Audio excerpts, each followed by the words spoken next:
Praise the lord. మనందరికీ ప్రభువైన యేసుక్రీస్తు నామములో మీకు వందనాలు, శుభాలు, దైవాశీస్సులు.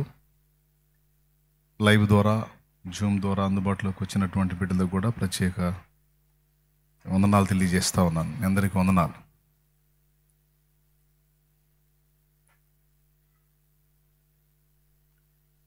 దేవుని వాక్యంలో నుండి ఒక వచనాన్ని మనం చదువుకుందాం.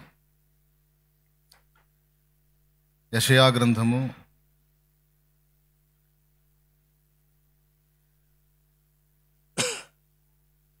45వ అధ్యాయము 11వ వచనం చదువుకుందాం. ఇశ్రాయేలు పరిశుద్ధ దేవుడకు సృష్టికర్త అయిన యెహోవా ఈ మాట సెలవిచ్చుచున్నాడు. రాగల వాటిని గూర్చి నన్ను అడుగుదురా? నా కుమారులను గూర్చియు నా హస్తకార్యములను గూర్చియు నాకే ఆజ్ఞాపింతురా? భూమిని కలుగజేసిన వాడును నేనే, దాని మీదనున్న నరులను నేనే సృజించి తిని, నా చేతులు ఆకాశములను విశాలపరచెను. చాలు. ఇశ్రాయేలు పరిశుద్ధ దేవుడనగు సృష్టికర్త అయిన యెహోవా ఈ మాట సెలవిచ్చుచున్నాడు. రాగల వాటిని గూర్చి నన్ను అడుగుడి, నా కుమారులను గూర్చియు నా హస్త కార్యములను గూర్చియు నాకు ఆజ్ఞాపించుడి. పుట్టినోట్లో చూస్తే అట్లా ఉంటుంది. చిన్న మాట ప్రార్థన చేసుకుందాం. ప్రేమగల పరిశుద్ధ తండ్రి, ఘనుడవగు దేవా, నీకు స్తోత్రము. నీ దయాపూర్వక సంకల్పాన్ని బట్టి మొదటి కూటం ఆశీర్వాదకరంగా జరిగించావు. ప్రాముఖ్యమైన సమయంలోనికి వచ్చాము. ఈ రెండవ కూటంలో కూడా మాతో మాట్లాడండి. ఉపదేశాన్ని అడ్డగింపు చూసే దురాత్మలను, దుష్టాత్మలను యేసునామంలో బంధిస్తున్నాం.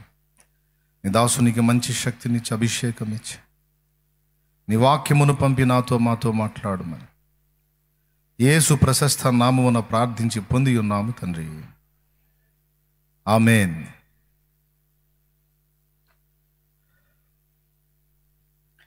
చదవబడిన వాక్యాన్ని మనం ఒక్కసారి పరిగణలో తీసుకొని ఆలోచిస్తే, రాగల వాటిని గూర్చి నన్ను అడగండి, నా కుమారులను గూర్చి నా హస్త కార్యములను గూర్చి నాకు ఆజ్ఞాపించండి అంటున్నాడు. దేవుడు రెండు సంగతులు చెయ్యమని మనకు ప్రోత్సహిస్తున్నాడు. అక్కడేమో పైన అడుగుదురా, ఆజ్ఞాపించుదురా అని క్వశ్చన్ మార్కులు ఇచ్చాడు. కింద మూల భాషలో అడుగుడి, ఆజ్ఞాపించుడి అని దేవుడే తన విషయంలో మనల్ని చేయమని చెప్తున్నాడు. దేవునికి మనం ఆజ్ఞాపించటం అనేది కుదిరే పనేనా? ఆజ్ఞలు అనేవి దేవుడు మనకిస్తాడా, మనం దేవుడికి ఇస్తామా? ఒక్కసారి ఆలోచించండి. ఆజ్ఞలు అనేవి దేవునికి మనం ఇస్తామా, మనకి దేవుడిస్తాడా? మనకి దేవుడిస్తాడు. దేవుడిచ్చిన ఆజ్ఞల్ని మనం శిరసా వహించాలి. కానీ ఇక్కడ విచిత్రమైన మాట కనపడింది. దేవుడు అంటున్నాడు, నన్ను ఆజ్ఞాపించండి అని. వేటి గురించి? నా కుమారులను గూర్చియు నా హస్త కార్యములను గూర్చియు నాకు ఆజ్ఞాపించండి. అంటే రెండు కార్యాలు నెరవేరునట్లు నాకు ఆజ్ఞాపించండి అంటున్నాడు.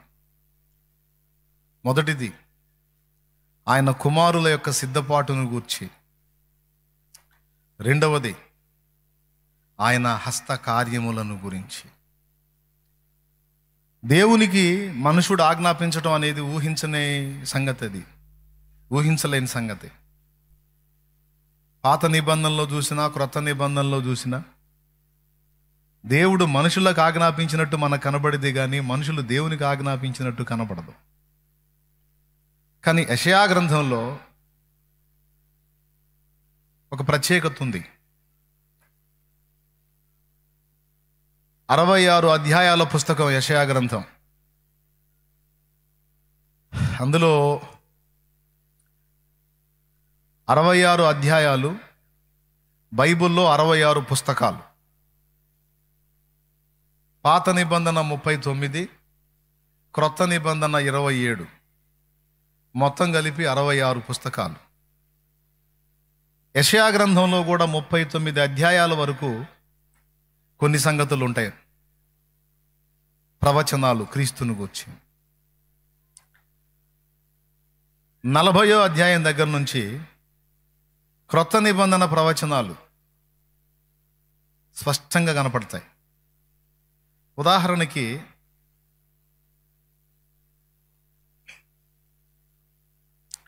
సువార్తలన్నిటిలో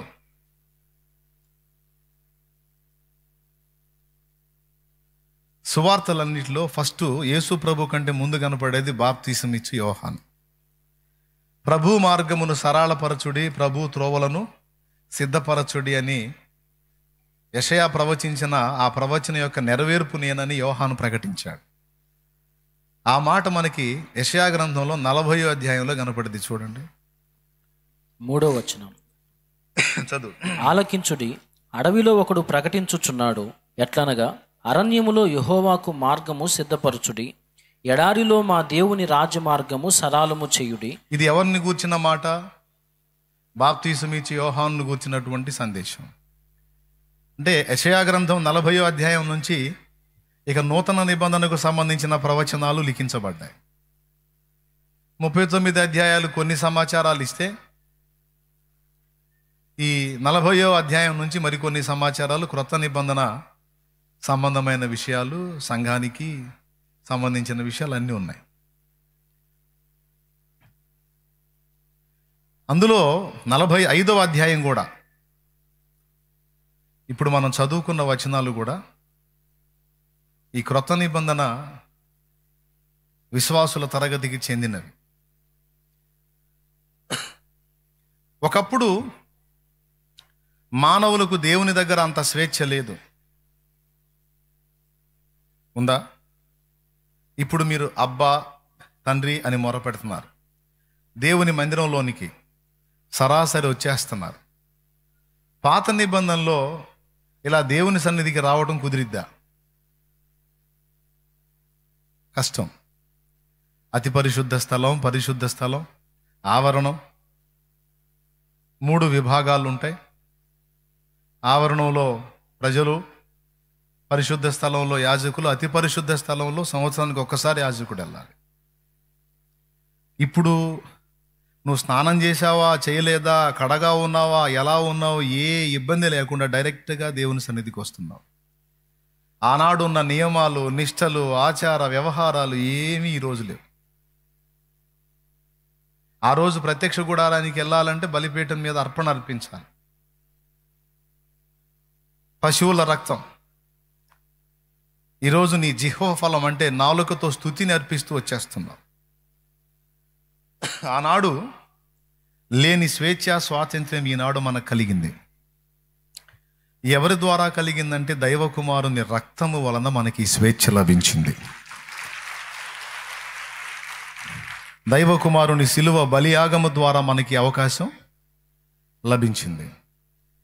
కాబట్టి ఇప్పుడు ఇక్కడ దేవుడితో మనకి చనువు ఏర్పడింది, స్వేచ్ఛ ఏర్పడింది, స్వాతంత్ర్యం ఏర్పడింది, అనుబంధం ఏర్పడింది, తిరిగి సమాధానం ఏర్పడింది. ఇక ఈ చనువును బట్టి, స్వాతంత్ర్యమును బట్టి దేవుని సంగతులు మనం అడిగి తెలుసుకోవచ్చు. దేవుడు చేయవలసినటువంటి కార్యములను కూడా చెయ్యమని ఆజ్ఞాపించవచ్చు అనే రహస్యం ఇక్కడ తేట తెల్లం చేస్తున్నాడు. ఇప్పుడు దేవునికి మనం ఆజ్ఞాపించటం ఏమిటి అనే ఒక విషయాన్ని తీసుకుందాం. దేవుడు దేవుడుగా ఉండి మనం మనుషులుగా ఉంటే మనం ఆజ్ఞాపించేంత సీను మనకు లేదు, తోలు ఊడిపోద్ది. కానీ ఇప్పుడు దేవుణ్ణి తండ్రి ప్లేస్లో పెట్టు, నువ్వు కొడుకువి, కూతురువిగా, అప్పుడు నీకు చనువు ఏర్పడిద్ది. ఇప్పుడు కొడుకు కూతురు మీద తండ్రి పెత్తనం చేయటమే కాదు, తండ్రి మీద వీళ్ళ పెత్తనం కూడా ఉంటుంది. ఇప్పుడు మీకు సబబు అనిపించింది నేను చెప్పే పద్ధతిలో. డాడీ వెళ్తున్నావా? వెళ్తున్నా. సాయంత్రం వచ్చేటప్పుడు ఏమేం బుక్స్ చెప్పా? చెప్పావులేమ్మా 4 నోట్సులు తీసురా. ఎంత ధైర్యమే నీకు, నాకే ఆజ్ఞాపిస్తావు అంటాడా? ఏం పెత్తనం చేస్తారో పిల్లలు. డాడీ ఐస్ క్రీమ్ తాపో, బతివిలాడినా వీళ్ళే, ఆజ్ఞాపించిన వీళ్ళే. ఏం డాడీ ఐస్ క్రీమ్ తెమ్మంటే మళ్ళీ వినకపోతే మమ్మీ నువ్వు చెప్పు. అన్ని ఆజ్ఞలే. ఏందో వాళ్ళ తాత సొమ్ము మనకు పెట్టినట్టు. దేవునికి స్తోత్రం. ఈ కోణంలో చూడండి, ఆయన తండ్రి, మనం పిల్లలు. ఈ కోణంలో దేవుణ్ణి గమనించండి. ఇప్పుడు నీ పిల్లలు నీ మీద పెత్తనం చేస్తారు లేదా అంటే నువ్వు చనువిచ్చేదాన్ని బట్టి ఏయ్ అన్నావు అనుకో, వాళ్ళు భయపడి సైలెంట్ అయిపోతారు. బ్రతిమాలేది ఉంది పిల్లలు, ఆజ్ఞాపించేది కూడా ఉంది. Daddy fee కట్టవా? కట్టవా? కడతాంలే అమ్మా. ఎప్పుడు? ఆర్గ్యూ. ఎప్పుడు? నేను బాను, నిన్న నిలబెట్టారు నన్ను బయట. అబ్బో, ఆ పంతుళ్ళేమో కానీ నీ ఆజ్ఞ దెబ్బకి చచ్చిపోతున్నావమ్మా. ఎట్టి పరిస్థితుల్లో ఈరోజు సాయంత్రం వచ్చి కడతానమ్మాయి, కడతానబ్బాయి. అంతా ఆజ్ఞే. కానీ ఆ ఆజ్ఞ తండ్రికి నొప్పిగా ఉండదు, ఇంకా చెప్పాలంటే ఇష్టంగా ఉంటుంది.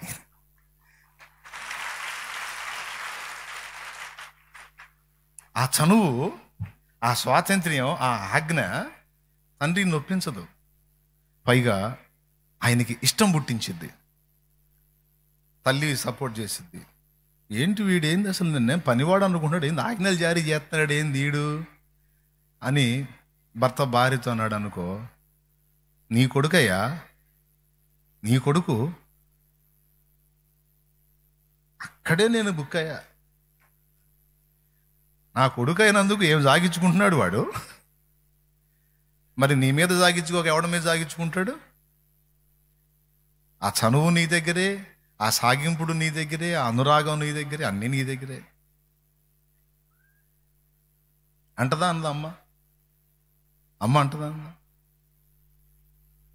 ఈ అమ్మాయి ఏంది నా మీద ఇంత పెత్తనం చేసింది ఏంది, అసలు ఇది నన్ను తండ్రి అనుకుంటుందా, ఏదో సర్వెంట్ అనుకుంటుందా, కనపడ్డ కానీ డాడీ అద్దా, డాడీ ఇద్దా, అది ఇది ఏంది? నీ కూతురయ్యా, మరి నీ మీద సాగించుకోక ఎవడి మీద సాగించుకుంటుంది? నీ కూతురైనందున ఆమెకు ఆ హక్కు, ఆ చనువు, ఆ స్వాతంత్ర్యం. ఎందుకు అంటే పక్కన ఎవరన్నా ఫ్రెండ్స్ అడిగారు అనుకో ఈ పాపని, ఏంటి మీ డాడీని అలా కమాండ్ చేస్తున్నాడు అంటే, మా డాడీ నేను చెప్తే వింటాడు అంటది.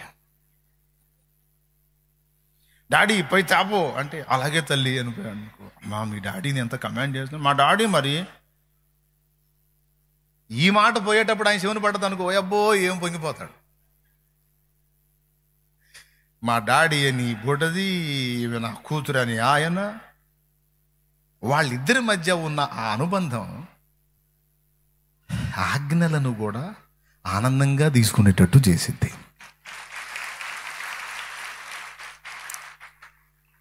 రెండు విషయాలు, ఒకటి అడగండి అన్నాడు, రెండవది ఆజ్ఞాపించండి అన్నాడు. వేటిని గురించి అడగాలి? రాగల కార్యములను గురించి, రాగల వాటిని గురించి నన్ను అడగండి. తండ్రి ఇంకా ఏమేం చేయబోతున్నావు, ఏం జరిగించబోతున్నావు, సంవత్సరములు జరుగుచుండగా నీ కార్యములను నూతనపరచు, సంభవింపబోతున్న సంగతులను మాకు చెప్పు.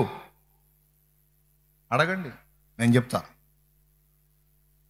అడగండి, మీకు ఆ చనువు ఉంది, మీరు నా పిల్లలు, నా కుమారులు, నా కుమార్తెలు, నా కొడుకులు, నా కూతుళ్ళు.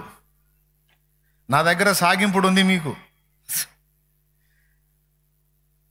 అడగండి, సంభవింపబో సంగతులేవో నేను మీకు చెప్తా. అంతేకాదు, నా కుమారులను గూర్చియో, నా హస్త కార్యములను గూర్చియో నాకు ఆజ్ఞాపించండి. ఈరోజు ఒక్కోసారి మోకాళ్ళు వేసి తగాదాడతా నేను. అన్నీ ఆజ్ఞలే. ఎంతమంది నశించిపోతున్నారయ్యా? వాళ్ళని ఎవరు చేశారు? వాళ్ళని సైతాన్ చేశాడా? నువ్వు చేశావా? నీ చేతులతో కష్టపడ్డావుగా, అందరు నీ వాళ్లేగా. మరి వాళ్ళు ఇష్టం వచ్చినట్టు పోయి శాపగ్రస్తంగా అయిపోయి నాశనానికి పోతుంటే ఏంది పట్టించుకోవేంది? నేను చెబితే వింటారా? ఏది నా తగాదా? ఏమన్నా అర్థమైందా మీకు? నువ్వు కదలయ్యా, నువ్వు దర్శించు. నీకు గాలి ఉన్నాయి, గాలికి తిరుగుతూ దరిద్రున్నాయి, చండాలు పడినాయి, చెడిపోయిన ఉన్నాయి తిరుగుతూ బ్రతుకుతున్న వేళ నన్ను దర్శించి నా బ్రతుకును నువ్వు మారిస్తే మారినోండి నేను. మరి నా బతికే వాళ్ళు బతుకుతున్నారు, మరి వాళ్ళని ఎవరు మార్చాలి? నువ్వే దర్శించాలి, నువ్వే మాట్లాడాలి. నన్ను టర్నింగ్ తిప్పినట్టు వాళ్ళని నువ్వే తిప్పాలి. మా చేత ఇదేంది? మేము సృష్టించాం వాళ్ళని. వస్తువులన్నీ నీయే, పాడైపోతున్నాయి. ఏంది కథలు? ఏంది? ఎట్టుంది ఇది? దేవునికి స్తోత్రం, హల్లెలూయా. ఎట్టుంది ఇది? ఇప్పుడు ఇట్లా అడిగితే కోపపడతాడా? రేయ్ వెధవా ఎవడరాను అంటాడా? ఏమంటాడు? మీరు ఎట్లా ఫీల్ అవుతున్నారు చెప్పండి నాకు. నువ్వు మోకాళ్ళు వేసి ఈ టైపులో దేవుడిని అడిగావు అనుకో, దేవుడు ఏమంటాడు? పనికి మాలిన దాన్ని పళ్ళు రాలిపోతాయి నర్మై అంటాడా?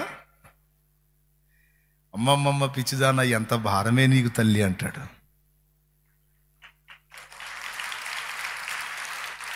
కుమారుడా ఎంత భారం నాయన్న నీకు. ఓసారి ఏడుస్తా, తగాదాడతా. నీకు దక్కాల్సిన మహిమైందయ్యా, పనికి మాలిన వాటికి దక్కిస్తున్నావు. వాళ్ళంతా నశించిపోతుంటే చూస్తా ఊరుకుంటావేమయ్యా? వస్తువులు నీ అయ్యా, నువ్వు కదయ్యా ఊపిరుదింది, నువ్వు కదయ్యా బొమ్మల్ని చేసింది.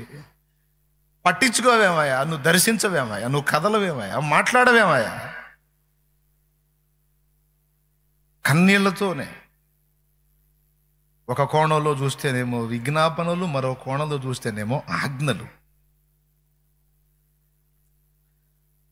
ఇలా మనం దేవుని ఎదుట ఉండాలి, దేవునికి ఇలా ఆజ్ఞాపించాలని ఆయనే అడుగుతున్నాడు. మరి ఆయన హస్తకార్యములే కదా ఎల్ల మానవులు, ఎల్ల ప్రకృతి. ఆయన హస్తకార్యములే కదండి మనుషులందరూ. మరి ఎవరు చేశారు? ఆ చేతులే కదా అందరినీ నిర్మించినాయి. మరి అంతమంది నశించిపోతుంటే, అజ్ఞానాంధకారంలో పడి కొట్టుకుపోతుంటే, దుర్వ్యసనాలలో పడి కుటుంబాలే విచ్ఛిన్నం అయిపోతుంటే, జీవితాలే నాశనం అయిపోతుంటే, ఓ దేవా నువ్వు ఎందుకు కదలవు? నువ్వు ఎందుకు దర్శించవు? నువ్వు ఎందుకు మాట్లాడు? నువ్వు కదలాలయా, నువ్వు దర్శించాలి వాళ్ళని, పాడైపోతున్నాయి వాళ్ళ బ్రతుకులు అని దీనులైన తన పిల్లలు తండ్రి యొద్ద చనువుతో చేస్తున్న కన్నీటి విజ్ఞాపన అనొచ్చు, లేదా ఆజ్ఞ అనొచ్చు. అలా నువ్వు బాధను వ్యక్తం చేసినప్పుడు, నువ్వు కమాండ్ చేసినట్టు మాట్లాడినప్పుడు దేవుడు కోప్పడ్డాడు, ముచ్చట పడతాడు, ముద్దాడతాడు నిన్ను. శభాష్. నా గుండెల్లో ఏ భారం ఉందో నా కుమారుడా, నీ గుండెల్లో కూడా అదే భారం ఉందిరా. నా పిల్లల విషయంలో నాకే విధమైన బాధ ఉందో నీకు అదే బాధ ఉంది నాయన. నా కుమారి, నా పిల్లల విషయంలో నాకు ఏ వేదన ఉందో మా, నీకు కూడా అదే భారం ఉంది. నిజముగా నీవు వారిని ప్రేమించుచున్నావు, అందుకే వారి విషయంలో నీవు ఇబ్బంది పడుతున్నావు, చిరాకు పడుతున్నావు, కమాండ్ చేస్తున్నావు.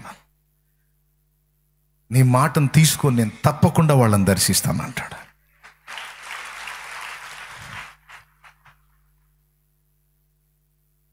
అలా నేను రక్షింపబడకముందు ఎంతమంది ఆజ్ఞాపించారో, ఎవరి ఆజ్ఞను తీసుకొని నన్ను రక్షించాడో ఆ పిచ్చి మహారాజు. ఈరోజు నువ్వు నేను మనం చేసేటువంటి ఈ విజ్ఞాపన లాంటి ఆజ్ఞ గైకొని ఎంతమందిని దర్శిస్తున్నాడో నీకేం తెలుసు? ఎంతమందిని కదిలించాడో, ఎన్ని జీవితాలను కడుతున్నాడో, ఎక్కడెక్కడ ఆత్మలే కదిలిస్తున్నాడో, ఎక్కడెక్కడ మారుస్తున్నాడో నీకేం తెలుసు? కానీ ఒకటి నిజం, ఆయన ఆజ్ఞలను నువ్వు గైకొన్నట్టే నీ ఆజ్ఞలను ఆయన గైకొంటున్నాడు. నువ్వు ఆయనకు చెల్లించిన విజ్ఞాపనలు, నువ్వు ఆయనకు చేసిన ఆజ్ఞలు, యుక్తమైన ప్రతి ఆజ్ఞ ఆయన కైకొంటున్నాడు.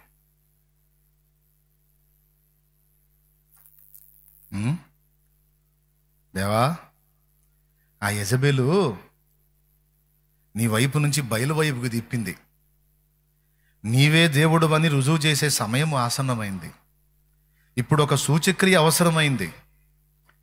కాబట్టి ఆకాశము నుండి అగ్నిని పంపి, నేను నీ సెలవు చేతనే ఇవన్నీ చేసినని వీరందరూ తెలుసుకొనున్నట్లు నువ్వు అగ్నిని పంపవయ్యా, బలిపీఠమును పశుమాంసమును దహించు అని ప్రార్థన పూర్తి చేయకముందే దిగొచ్చింది అగ్ని.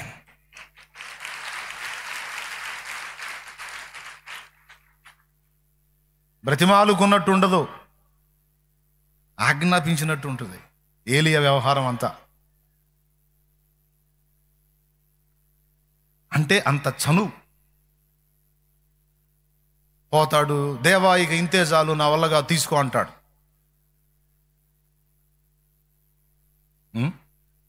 అందరినీ దెబ్బతీసింది యెజబెలు. నేను ఒక్కడనే ఉన్నా నీకోసం రోషం కలిగి, ఏమనుకుంటున్నావో అంటాడు. అబ్బో,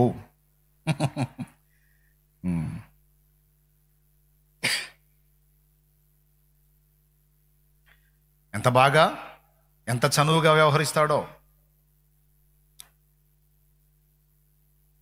ఆజ్ఞ, ఆయన ఆజ్ఞాపిస్తే ఈయన చేస్తున్నాడు. అపోస్తలులు కూడా అంతే,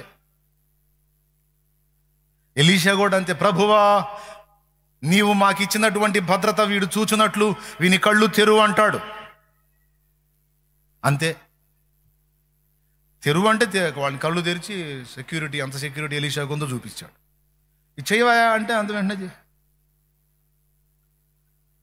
మోషే అంటాడు నిర్గమాకాండం 32లో. చూడండి అసలు ఎంత బాగా ఆజ్ఞాపిస్తాడో, ఆయన ఎంత బాగా లోబడతాడో. అసలు ఆయనే ఆడా, మనమేడా మహారాజు. అందుకే ఆయన దేవుడు.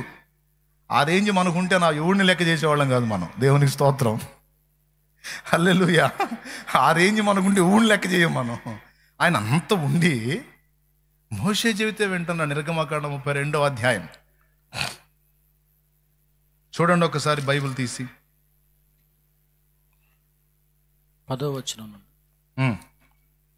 కావున నీ ఊరకుండుము, నా కోపము వారి మీద మండును, నేను వారిని కాల్చివేసి నిన్ను గొప్ప జనముగా చేసేదనని మోషేతో చెప్పగా. ఎందుకు? వీళ్ళని ఐగుప్తులో నుంచి బయటికి తీసుకొచ్చి 40 రోజులు ధర్మశాస్త్ర సంబంధమైన ఆజ్ఞలను తీసుకోవడానికి కొండెక్కాడు మోషే. 40 రోజులు మోషే కనపడకపోయేసరికి మోషే అనేవాడు ఏమయ్యాడో మాకు తెలియదు, కాబట్టి మాకు ముందు నడవడానికి ఒక దూడను మా కోసం చేయమని ఐగుప్తు దేవతను చేసుకొని దానికి హో అని పేరు పెట్టి పండగ చేస్తున్నారు ఆ దరిద్రులు. 40 రోజులు నాయకుడు కనపడకపోతే నాయకుడు నియమించిన రెండవ పాత్ర చెప్పిన మాట వినాలి. అహరోను లెక్క చేయకుండా అహరోను చేతే దూడబొమ్మని చేపించి డ్యాన్స్ పార్టీ పెట్టారు. మనోళ్ళు చర్చి ఓపెనింగ్కి డ్యాన్స్ పార్టీ పెట్టినట్టు. దేవునికి స్తోత్రం, హల్లెలూయా. తెలుసా మీకు? తెలీదా? బ్రహ్మాండంగా పెడతారు చర్చి ఓపెనింగ్, డ్యాన్స్ పార్టీ పెడతారు.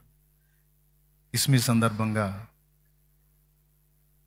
చింతామణి వేపిస్తారు, అన్ని బ్రహ్మాండంగా చేపిస్తారు. మనోళ్ళు అంతా యేసు ప్రభు పేరు మీదే. స్తోత్రం. అట్లాగా దూడబొమ్మని చేసి దానికి హో అని పేరు పెట్టి దానికి మొక్కుతూ డ్యాన్స్ పార్టీ పెట్టారు. కడుపులో మండిపోయింది. ఎవరికి? ఆయనకి ఉగ్రత వచ్చింది. మోషే అడ్డు తప్పుగా ఈ దరిద్రుల్ని ఒక్క దెబ్బలో చంపేస్తాను అన్నాడు. వీళ్ళు లోబడరు, వీళ్ళు మామూలు కాదు. వీళ్ళు అన్ని అద్భుతాలు చేసిన వాళ్ళని బయటికి తెస్తే వాళ్ళు మళ్ళీ దూడబొమ్మని చేస్తున్నారు. ఈ బొమ్మలకు మొక్కటి అలవాటు అయిపోయింది వీళ్ళకి. వీళ్ళకి ఏ కాడికి ఏదో ఒక నిర్జీవమైన బొమ్మను చేసుకొని దాని ముందు ఎగటానికి అలవాటు పడిపోయారు. ఈ దరిద్రులను ఒక్క దెబ్బ తీసి పడేస్తాను, నీకెందుకు పక్క తప్పుకో అన్నాడు. మోషే అన్నాడు, చంపేస్తావా? ఆ అన్యులైన ఐగుప్తీయులు ఏమనుకుంటారు? వాళ్ళు చెడిపోయిన వాళ్ళు కాబట్టి, వాళ్ళ దేవుడికి కూడా అలివి కాలేదు కాబట్టి, వాళ్ళని మార్చుకోవటం వాళ్ళ దేవుడికి కూడా చేత కాలేదు కాబట్టి చంపేశాడు అనుకుంటారు. నిన్న అసమర్థుడు అనుకుంటారు. ఏంది ఆవేశపడతావు ఏంది? అయినా చంపేస్తాను అంటున్నావు. అబ్రహాం, ఇస్సాకు, యాకోబులకి ఏం వాగ్దానాలు చేశా? పెద్ద పెద్ద వాగ్దానాలు ఏమో తెగ చేస్తావు. ఆవేశం వస్తేనేమో వేసి పడేస్తా అంటావు. ఎట్లా నువ్వు ఇంత టెంప్టేషన్ అయితే ఎవరు చెబుతున్నారు? కావాలంటే చూడండి, నేను చెప్పింది ఉందో లేదో చూడండి. 11వ వచనం. మోషే తన దేవుడైన యెహోవాను బ్రతిమాలుకొని, యెహోవా, నీవు మహాశక్తి వలన బాహుబలము వలన ఐగుప్తు దేశంలో నుండి రప్పించిన నీ ప్రజల మీద నీ కోపము మండనేలా? ఆయన కొండలలో వారిని చంపునట్లును భూమి మీద నుండి వారిని నశింపజేయనట్లును కీడు కొరకే వారిని తీసుకొని పోయినని ఐగుప్తీయులు ఎలా చెప్పుకొనవలెను? నీ కోపాగ్ని నుండి మల్లుకొని నీవు నీ ప్రజలకు ఈ కీడు చేయక దాన్ని గూర్చి సంతాపపడుము. నీ సేవకులైన అబ్రహామును, ఇస్సాకును, ఇశ్రాయేలును జ్ఞాపకము చేసుకొనుము. నీవు వారితో ఆకాశ నక్షత్రముల వలె మీ సంతానము అభివృద్ధి చేసి నేను చెప్పిన ఈ సమస్త భూమిని మీ సంతానమునకిచ్చేదననియు వారు నిరంతరము దానికి హక్కుదారులగుదరనియు వారితో నీ తోడని ప్రమాణము చేసి చెప్పితివనెను. ఏమయ్యా ప్రమాణాలు చేస్తావు, మళ్ళీ చంపుతానంటావు? నీ ప్రమాణం ఏమవ్వాలి? ఎట్ల దేవా నువ్వు ఇంత ఆవేశపడితే ఎట్లయ్యా? కాదు సంతాపపడు అంటే ఆయన సంతాపపడి 14వ వచనం చదువు. అంతటా యెహోవా తన ప్రజలకు చేసేదనని చెప్పిన కీడును గూర్చి సంతాపపడెను. మోషే ఆజ్ఞాపించాడు, దేవుడు సంతాపపడ్డాడు. అంటే ఎంత చనువు ఇచ్చాడండి మనకి. ఆనాడు ఆ భక్తులు చెప్పిన మాట వింటమే కాదు, ఈనాడు మనకి మీరు కూడా ఆజ్ఞాపించండి అర్రా, నేను మిమ్మల్ని ఆజ్ఞాపించి ఆజ్ఞలు పాటించమంటమే కాదు, మీరు చెప్పిన ఆజ్ఞలు సహేతుకమైనవైతే నేను కూడా వాటిని పాటిస్తాను, వాటిని నెరవేరుస్తాను అంటున్నాడు ఆయన. కూడా ఇది నా దేవుని హృదయ సౌందర్యం, ఇది నా దేవుని ఔన్నత్యం. మనం కమాండ్ చేస్తే ఒక తండ్రిలా మారిపోతాడు, కొడుకులాగా భావిస్తాడు, కూతురులాగా భావిస్తాడు. ఇక కూతురు పెత్తనాలని తండ్రి మీదేగా. కొడుకులు కూడా పెద్దగా దాగించుకోరు, కూతుళ్ళు మామూలుగా దాగించుకోరు తండ్రుల మీద. ఎంతమంది ఒప్పుకుంటారు? తల్లి మీద దాగించరు, తన్నిద్ది. తండ్రి ఎందుకో మరి ఆడపిల్లల్ని ప్రేమిస్తాడు. మా అమ్మ పట్టుకొని ఫుల్ కోటింగ్ ఇచ్చింది మా అక్కయ్య వాళ్ళకి, మా నాన్న ఇవ్వడు. మా అమ్మ కోటింగ్ ఇస్తే మా నాన్న చాటుకు పరిగెత్తారు. ఉండవామా పానివామా అంటుంటాడు, లాగి బాధితి. మళ్ళీ దేవునికి స్తోత్రం. ఆడపిల్లలు ఎందుకో నామచాటు, సాగింపుడు. నానే అత్తగారింటికి వెళ్ళేటప్పుడు కూడా నాన్న పట్టుకొని ఎడుతారు. అవునా? ఎందుకని? ఎందుకు? ఆడపిల్లలకి నాన్న మీద ఎక్కువ మమత, మగపిల్లలకేమో అమ్మ మీద ఎక్కువ మమత. ఎందుకంటే భార్యకు ఊడిగం చేసి పెట్టిద్దని. దేవునికి స్తోత్రం, హల్లెలూయా. అయ్యే ఉంది, తిని కూర్చుంటాడు. అమ్మ అయితే అంట్లు తోమిద్ది, బండలు తుడిసిద్ది, అన్ని పనులు, బట్టలు ఉతికిద్ది. ఒక కాలు పోయి ఒక చెయ్యి పోయినా కూడా ఒక కాలు ఒక చేత్తోనే చేస్తుంటుంది. అందుకని అమ్మ అంటే ఇష్టం కొడుకులకి. అనిగా అదిలే వరకు చెబుతున్నాను. స్తోత్రం. కాబట్టి ఇక్కడ పాయింట్ నెంబర్ 1లో దేవుడు మనల్ని ఆజ్ఞాపించడమే కాదు, మనల్ని ఆయన దగ్గర చనువుతో ఆజ్ఞాపించమని కూడా కోరుతున్నాడు. నాకు కూడా చెప్పండి, అవి నా కుమారులను గూర్చి, నా హస్తకృతములను గూర్చిన, హస్త కార్యములను గూర్చిన సంగతుల విషయమే నాకు ఆజ్ఞాపించండి. ఇందాక నేను ప్రార్థించినట్టు వాళ్ళ సంగతి ఏంటయ్యా అని దేవునికి ఆజ్ఞాపిస్తే కోప్పడతాడా? ఇబ్బంది పడతాడా? ఇసుకిచ్చుకుంటాడా? ఎంత ధైర్యం రా అంటాడా? ముచ్చట పడతాడా?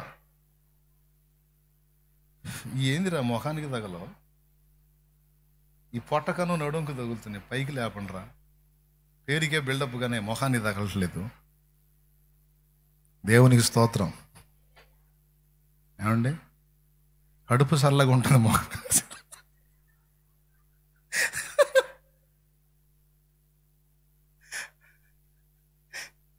సరే, మీరు అందరూ లైన్లోనే ఉన్నారు కదా, ఆ స్తోత్రం చెప్పండి ఒకసారి. మనము ఆజ్ఞాపించవలసిన 3 విషయములు. ఒకటి, దేవునికి మనం ఆజ్ఞాపించాలని దేవుడు కోరుకుంటున్నాడు. అంత చనువులోకి మనం వెళ్ళాలి, అంత బాధ్యతలోకి మనం వెళ్ళాలి. కొంతమంది ఆజ్ఞాపిస్తారు, ఏందయ్యా ఎప్పుడు తీరుతావు నా అప్పులు? అప్పులు తీరవా? ఎంతకాలం ఇబ్బంది పడాలి? కొంచెం బెటర్ రా ఇప్పుడు అబ్బాయి, కొద్దిగా ఇటు తిప్పున్నానా, చెక్కకు తగులుతుంది, ఇటురా. అది యేసు రక్తమే జయం. లాభం లేదండి, ఇంకా 4 ఫ్యానులు తెప్పించాలండి. 4 కాదు కానీ ఇంకా తెప్పించాలి ఫ్యాన్లు. ప్రార్థన చేయండి.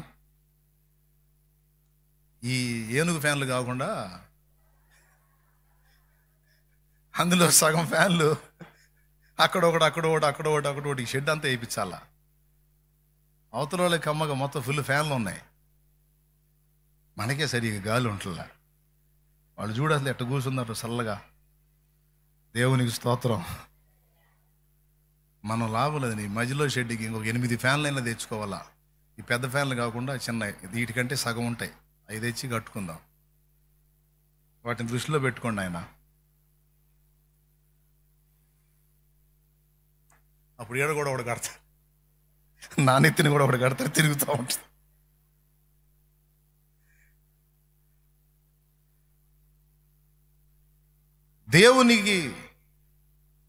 దేవుని సంబంధమైన కార్యముల విషయములో మనం ఆజ్ఞాపించవచ్చు. గుర్తుపెట్టుకో, అంత చనువు, అంత సోషలిజం దేవుని విషయంలో మనకుంది. ఆయన దేవుడు, మనం మనుషులు అన్నట్టే కాదు. ఎప్పుడైతే మారు మనసు పొంది బాప్తిస్మం పొంది దేవుని బిడ్డలం అయ్యామో అప్పుడు మనకు ఆ చనువు వచ్చేసింది. నాన్నని కూతురు శాసించినట్టు దేవుణ్ణి మనం ప్రశ్నించవచ్చు, తెలుసుకోవచ్చు, ఆజ్ఞాపించవచ్చు. ఆజ్ఞాపించండి అంటున్నాడు. ఇది మొదటి విషయం. ఏమేమి 2 విషయాలు అడగమన్నాడు. కుమారులను గూర్చియు హస్త కార్యములను గూర్చి మీరు అంటే ఆయనకు సంబంధించిన విషయాల్లో మనం ఆజ్ఞాపించవచ్చు. మరి మనం ఎదుర్కొంటున్న పరిస్థితుల విషయంలో కూడా అడగవచ్చు. కానీ ఎక్కువ సంతోషపడేది మాత్రం బాధ్యతతో కూడి మాటలు మనం మాట్లాడినప్పుడు సంతోషిస్తాడు. అరే నీకు అప్పులు ఉన్నాయి కదరా శాలేం రాజా, నువ్వు అప్పుల గురించి బాధపడకుండా వాళ్ళు నశించిపోతున్నారని వాళ్ళ కోసం ఏడుస్తావు, వాళ్ళని దర్శించమని ఆజ్ఞాపిస్తావు. ఏమిరా నీ అప్పుల గురించి అడగవా? నా అప్పులు ఏముంది లేవయా, నువ్వు పుట్టించావు, ఏవో వచ్చినాయి, అవి నువ్వు తీసేస్తావు, వాటి గురించి నాకు చింత లేదు. అవన్నీ శరీర సంబంధమైన విషయాలు. సమస్యలు అనుమతించిన నువ్వే వాటిని తీసేస్తావు. ఆ విషయంలో నాకు విశ్వాసం ఉంది. నువ్వు వాళ్ళని దర్శించాయా, నాకు అది ముఖ్యంగా, అది కావాలయ్యా. నాకు ఆత్మను రక్షించాయా, వాళ్ళు చూడయా పాడైపోతున్నారు, చూడయా, వాళ్ళకి ఏది దేవుడో తెలియదయ్యా, తాగుబోతులు అయిపోయారయ్యా, వ్యభిచారపోళ్ళు అయిపోయారయ్యా, డ్రగ్స్కు బానిసలు అయిపోయారయ్యా, చిన్న చిన్న వయసుల్లో గంజాయిలకు బానిసలు అయిపోయారు, హెరాయిన్కి బానిసలు అయిపోయారు, మాదక ద్రవ్యాలకు బానిసలు అయిపోయారు అయ్యా. చిన్న చిన్న వయసుల్లో మందు తాగి నాశనం అయిపోతున్నారు అయ్యా. అయ్యా అయ్యా వాళ్ళకి నువ్వు తెలియదయ్యా. వాళ్ళని దర్శించయ్యా, వాళ్ళతో మాట్లాడయ్యా, వాళ్ళని కదిలించయ్యా, పట్టించుకోయా, వాళ్ళని నువ్వు పట్టించుకో. శభాషురా అంటాడు. మోషే తన గురించి ఎక్కడన్నా అడిగాడని చూడండి, తన గురించి ఎక్కడన్నా అడిగాడని చూడండి, ఎప్పుడు ఇతరుల గురించి. అలాగని మోషేకి ఏం తక్కువ చేయాల దేవుడు. మనం ఎప్పుడైతే బాధ్యతలోకి వెళ్ళి మన ఆలోచనలు, మన పరిస్థితులు, మన అవసరాలు పక్కన పడేసి దేవుని కుమారుల సిద్ధపాటును గురించి, ఆయన హస్త కార్యముల గురించి మనం ఎప్పుడైతే చింత కలిగి బాధపడుతున్నామో, వ్యాకుల పడుతున్నామో, చింత కలిగి ఉన్నామో, దేవుడు సంతోషించి వాటిని నెరవేరుస్తాడు. మనం ఫేస్ చేస్తున్నటువంటి చింతల విషయంలో కూడా జోక్యం చేసుకుంటాం. ఇది సూత్రం.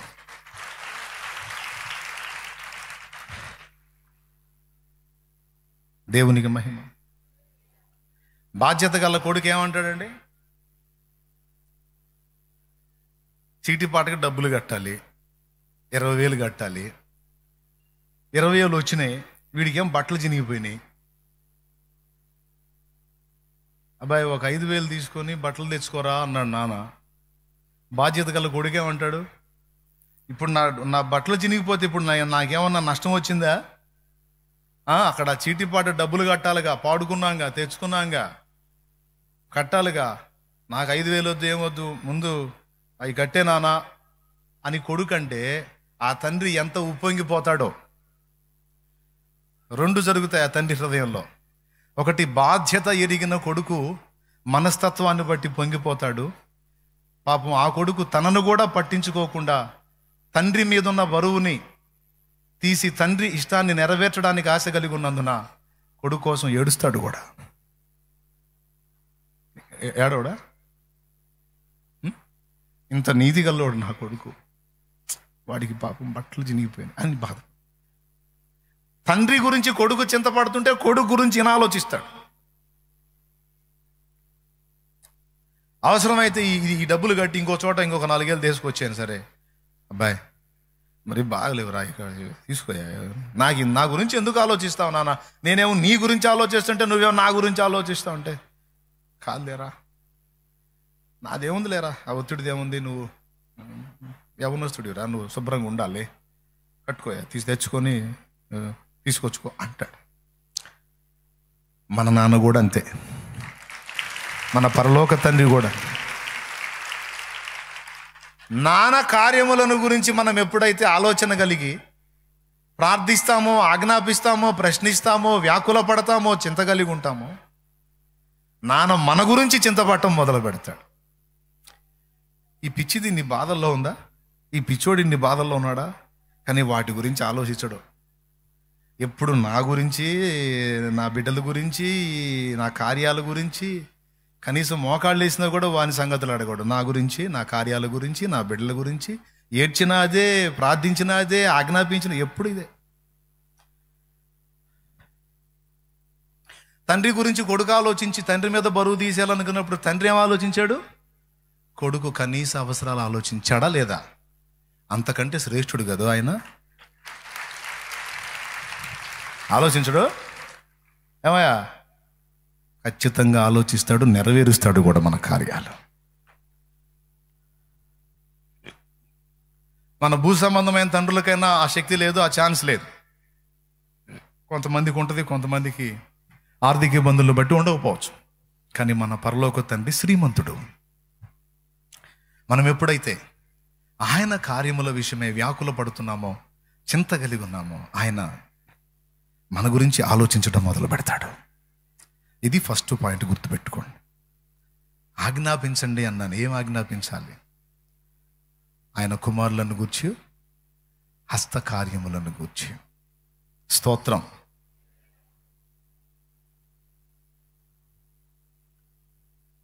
కుమారులను ఎందుకు అన్నాడు? కుమార్తెలు లేరా? మరి మీకు డౌట్ రావాలి ఆడవాళ్ళకి. ఎప్పుడన్నా చూడు, కుమారులు కుమారులు కుమారు అని అంటాడు, మేము కనపడం ఈయనకేందో అని అనిపించలేదా మీకు? మీకు రాకపోయినా డౌట్ నేను తెప్పిస్తాగా. దేవునికి స్తోత్రం. హల్లెలూయా. క్రీస్తు యేసునందు మిమ్మల్ని మమ్మల్ని మొత్తాన్ని కలిపి కుమారులు అనేసాడు. అది ఇక్కడ ఒక పాయింట్. స్త్రీ అనియు, పురుషుడనియు, సిధీనుడనియు, గ్రీసు దేశస్థుడనియు, యూదుడనియు భేదము లేదు, మనమందరము క్రీస్తు యేసునందు ఏకమై ఉన్నాము. ఇప్పుడు కొట్టాలి. అయిపోయిందా? దేవునికి స్తోత్రం. ఇప్పుడు ఇక అయిపోయింది. ఇప్పుడు దేవుడిని ఆజ్ఞాపించే విషయాలు అయిపోయినాయి. 3 ముక్కలు కట్టా, కొట్టా, అంతే. ఇప్పుడు రెండవది, మనము సైతానుని, వాడి దయ్యాలను కూడా ఆజ్ఞాపించాలని దేవుడు కోరుకుంటున్నాడు. బతిలాటం కాదు, ఆజ్ఞాపించాలని. ఇప్పుడు ఉదాహరణకి ఎవరన్నా దయ్యం బట్టి వచ్చారనుకో నీ దగ్గరికి, బ్రదరు భక్తుడివి నువ్వు, దయ్యం పట్టింది, ఒక ఆమెను తెచ్చారు, నువ్వేం చేస్తావు? అక్క నువ్వైతే ఏం చేస్తావు? ఏం చేస్తాను నేను చెప్పనా? ఆ దయ్యం పెట్టిన మనిషి వచ్చి అంటుంటే నువ్వేం చేస్తావంటే స్తోత్రం స్తోత్రం స్తోత్రం ప్రభా అని చెప్పని ఫస్ట్ చేసేవనే ముసుకి.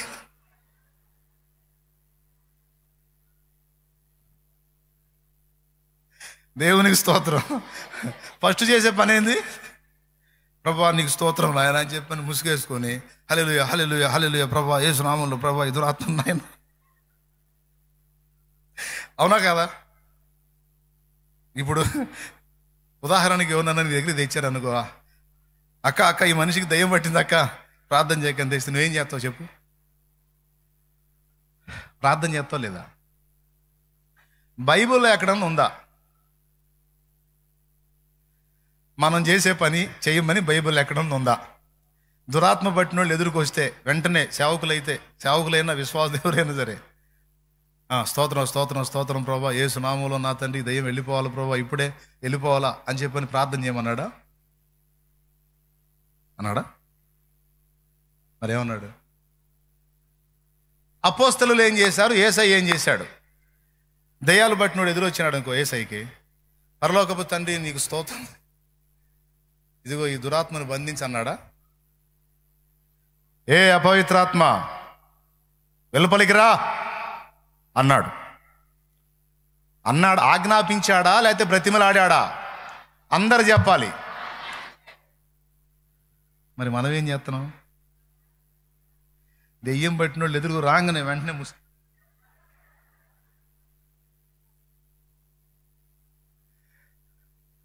ఇదేంది రివర్సు? సరే పౌలు ఏం చేశాడో చూద్దాం. అపోస్తలుల కార్యములు 16వ అధ్యాయమా? 16 చూడు. మేము ప్రార్థనా స్థలమునకు వెళ్ళుచుండగా పుతోను అను దయ్యము పట్టినదై సోదె చెప్పుడు చేత తన యజమానులకు బహులాభము సంపాదించుచున్న ఒక చిన్నది మాకు ఎదురుగా వచ్చాను. ఆమె పౌలును మమ్మను వెంబడించి, ఈ మనుషులు సర్వోన్నతుడైన దేవుని దాసులు, వీరు మీకు రక్షణ మార్గము ప్రచురించువారై ఉన్నారని కేకలు వేసి చెప్పాను. అయిపోయింది. ఆమె ఇలాగు అనేక దినములు చేయుచుండెను గనుక పౌలు వ్యాకుల పడి దాని వైపు తిరిగి, నీవు ఈమెను వదిలిపోమ్మని యేసుక్రీస్తు నామమున ఆజ్ఞాపించుచున్నానని ఆ దయ్యముతో చెప్పాను. ఆజ్ఞాపించుచున్నాను అన్నాడా? బతిమాలుచున్నాను అన్నాడా? మనం ఏంది రివర్స్ చేస్తున్నట్టున్నాగా? గో దయ్యం గో వెళ్ళు, అర్థం చేసుకో, ఓ పాస్ గారు దురాత్మ పట్టిన వ్యక్తి దగ్గరికి పోయాడంట. గో వెళ్ళు అన్నాడంట. నేను పోను అందంట. ఇదిగో నేను సేవకుడిని, నువ్వు దెయ్యాన్ని, అయితే మర్యాద ఉండాలి మనకి. నేను చెబుతున్నా పో అన్న. నేను పోను అందంట. ఇంత సేవకుడిని కూడా గౌరవం లేదు నీకు? నేను పోను. పోను ఇంత మర్యాద తిన్నప్పుడు నేనే పోతా పో అన్నాడు.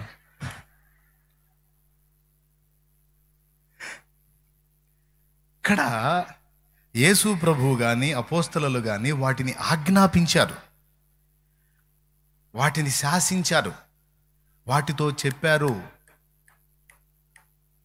అర్థమైందా? అక్కడ నిలబడి ప్రార్థన చేయటం కాదు. యేసు నామములో ఆజ్ఞాపిస్తున్నా, రా బయటికి, విడు. నీ చరిత్ర అంతా తెలుసు నాకు. అయిపోయింది. కలవరి శిలువలో ఓడించబడ్డారు మీరు. మీ తల చితక త్రొక్కబడింది. మీ నాయకుడే మా పాదాల కింద చితక త్రొక్కించబడ్డాడు. నా ప్రభు గెలిచాడు. మర్చిపోయారా? మీకు అగాధము సిద్ధపరచబడి ఉంది, అగ్ని ఆరని పురుగు చావని స్థలం సిద్ధపరచబడి ఉంది. మర్చిపోయావా? ఆయన నామాన్ని బట్టి మేము ఆజ్ఞాపించినప్పుడు నీకు ఏ గతి పట్టిద్దో మర్చిపోయావా? ఆయన నామం అన్ని నామముల కంటే పైనామముగా చేయబడిందని మర్చిపోయావా? ఆయన నామము అన్ని నామముల కంటే పైనామము.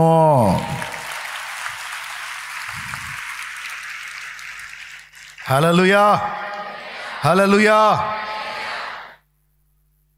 రా బయటికే.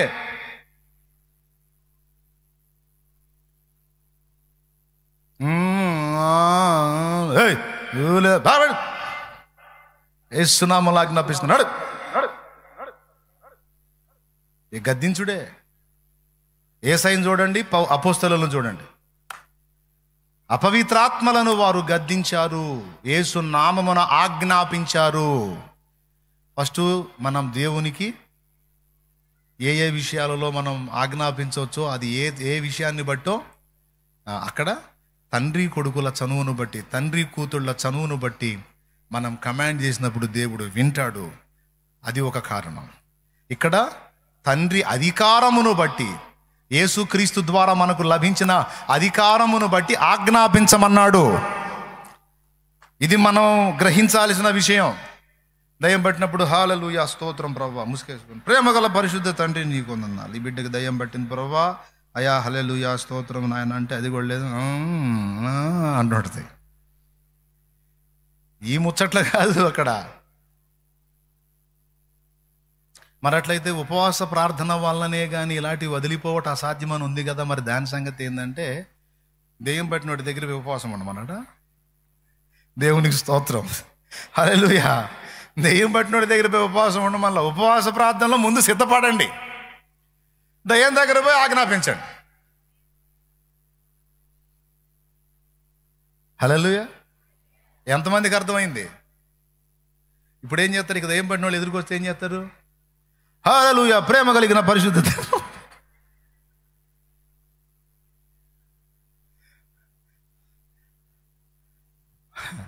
ఓ బ్రదర్ ఎట్టిన దయ్యం పట్టిన వ్యక్తి దగ్గరికి పోయి ఆ వ్యక్తి దగ్గరికి తీసుకొచ్చాను. కొత్తగా సేవ మొదలు పెట్టాడు. నవ్వుతుందండి. బాగా మొహం ఎదురుగా పోయి వేసిన ప్రభువా స్తోత్రం హల్లెలూయా హల్లెలూయా అని ప్రార్థన మొదలు పెట్టాడు. ఏ పో అని లాగి తలకాయ వెనక్కి తీసి ఒక్క గుద్దు ముక్కుకు పెట్టి గుద్దింది. ఆ ముక్కు బెదిరి రక్తం వచ్చింది. ఆ రక్తం చూసి అప్పటిదాకా హల్లెలూయా హల్లెలూయా అన్నాడు. ఇక పట్టుకొని బాధటం మొదలుపెట్టాడు.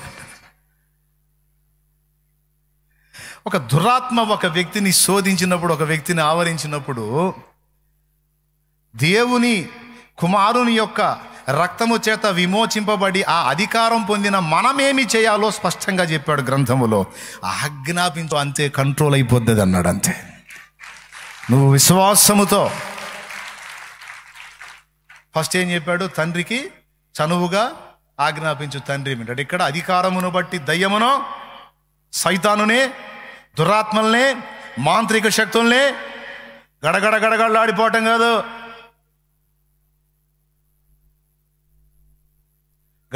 వామ్మో పెద్ద మాంత్రిక శక్తి అంట, అదంట ఇదంట. మాంత్రిక శక్తి లేదు, పిశాచి శక్తి లేదు, దయ్యపు శక్తి లేదు. ఏదైనా అన్ని నామముల కంటే పైనామం యేసునామం. ఆ నామము అన్నిటికంటే పైన ఉంది, ఇక అన్ని కిందే. నువ్వు ఎంతలో మాంత్రిక శక్తి చెప్పినా, ఎంత దుష్ట శక్తి చెప్పినా, ఎంత గొప్ప శక్తి అని చెప్పినా, ఇన్ని శక్తుల మీద అధికారం యేసుది. కావాలంటే చూడు, పేతురు రాసిన పత్రిక, మొదటి పత్రిక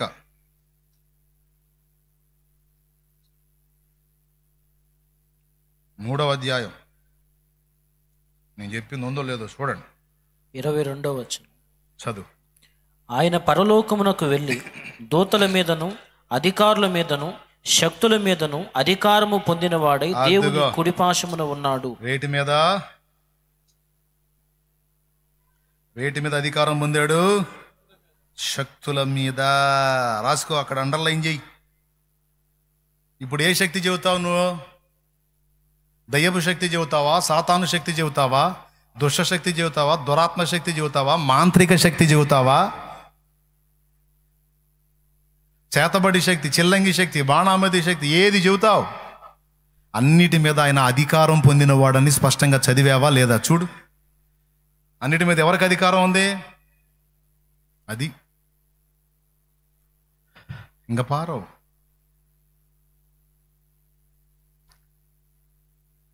ఇది రెండవ సంగతి. వాటిని మనం ఏం చేయాలి? ప్రభా దురాత్మ తండ్రి, అయ్యో ప్రభా. అనమన్నాడా? అప్పుడు ఆయన పనికి మాలిందానా ప్రభా అయ్యో ప్రభా అయ్యా పనికి మాలిందానా ఏంది ఇట్లా అంటున్నాను అనుకుంటున్నారా? నిజమే అంటుంది. నేను విశ్వాసము లేని దానా, విశ్వాసము లేని వాడా, నేను నీకు ఆజ్ఞ ఇవ్వమని చెప్పాను రా నాయన, పిచ్చి తల్లి, నీకు ఆజ్ఞ ఇవ్వమని చెప్పాను, దాన్ని ఆజ్ఞాపించమని చెప్పాను, నేను దడుచుకొని వణికిపోతున్నాయి. యేసు నామములో అది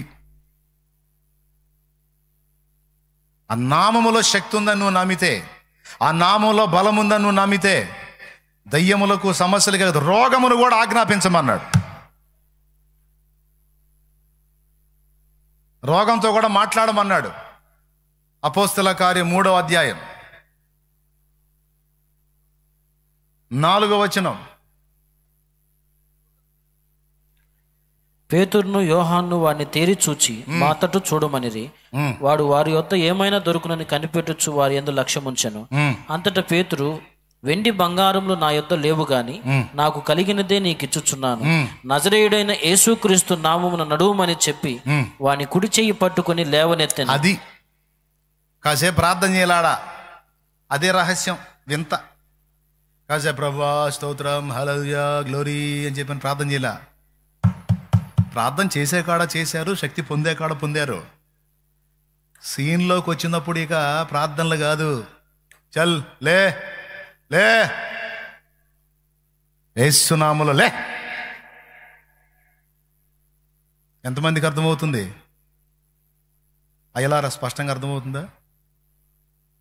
అదే ఉందా?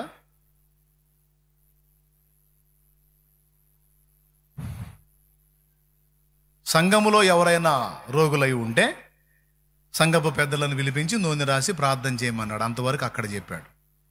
కానీ ఇక్కడ సంఘములో వ్యక్తులు కాదు, వీళ్ళు బయట వాళ్ళు. వాళ్ళ ఎదుట కార్యం చేసేటప్పుడు ఆన్ ది స్పాట్ చేసేశారు.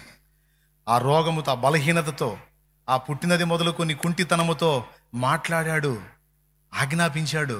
అంతే, బాగుపడ్డది, స్వస్థత వచ్చింది. మార్కు సువార్త 9:1 కూడా చూడండి.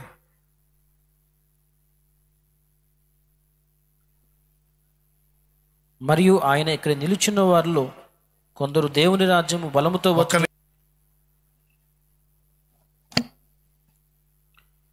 ఆయన తన 12 మంది శిష్యులను పిలిచి సమస్తమైన దయ్యముల మీద శక్తిని అధికారమును రోగములు స్వస్థపరచు వరమును, శక్తిని అధికారమును ఇచ్చాడా?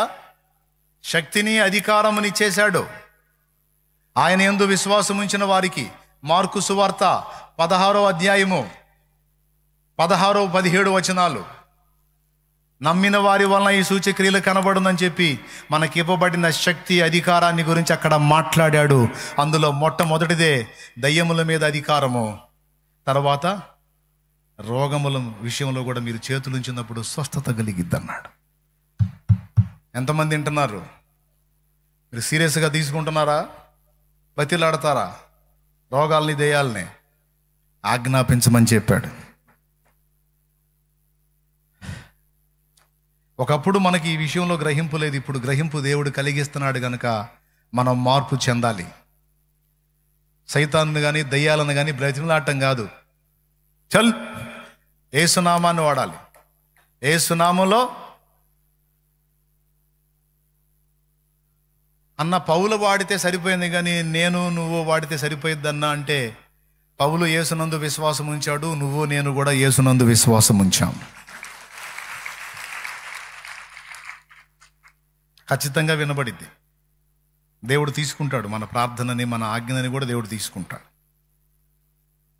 దయ్యాలకు కూడా సంగతి తెలుసు. మనం రక్షింపబడ్డాం, క్రీస్తు రక్తంలో కడగబడ్డాం, బాప్తిస్మం పొంది దేవునికి చెందిన వారం అయ్యాం గనుక మనకు అధికారం ఉందన్న సంగతి దయ్యాలకు తెలుసు.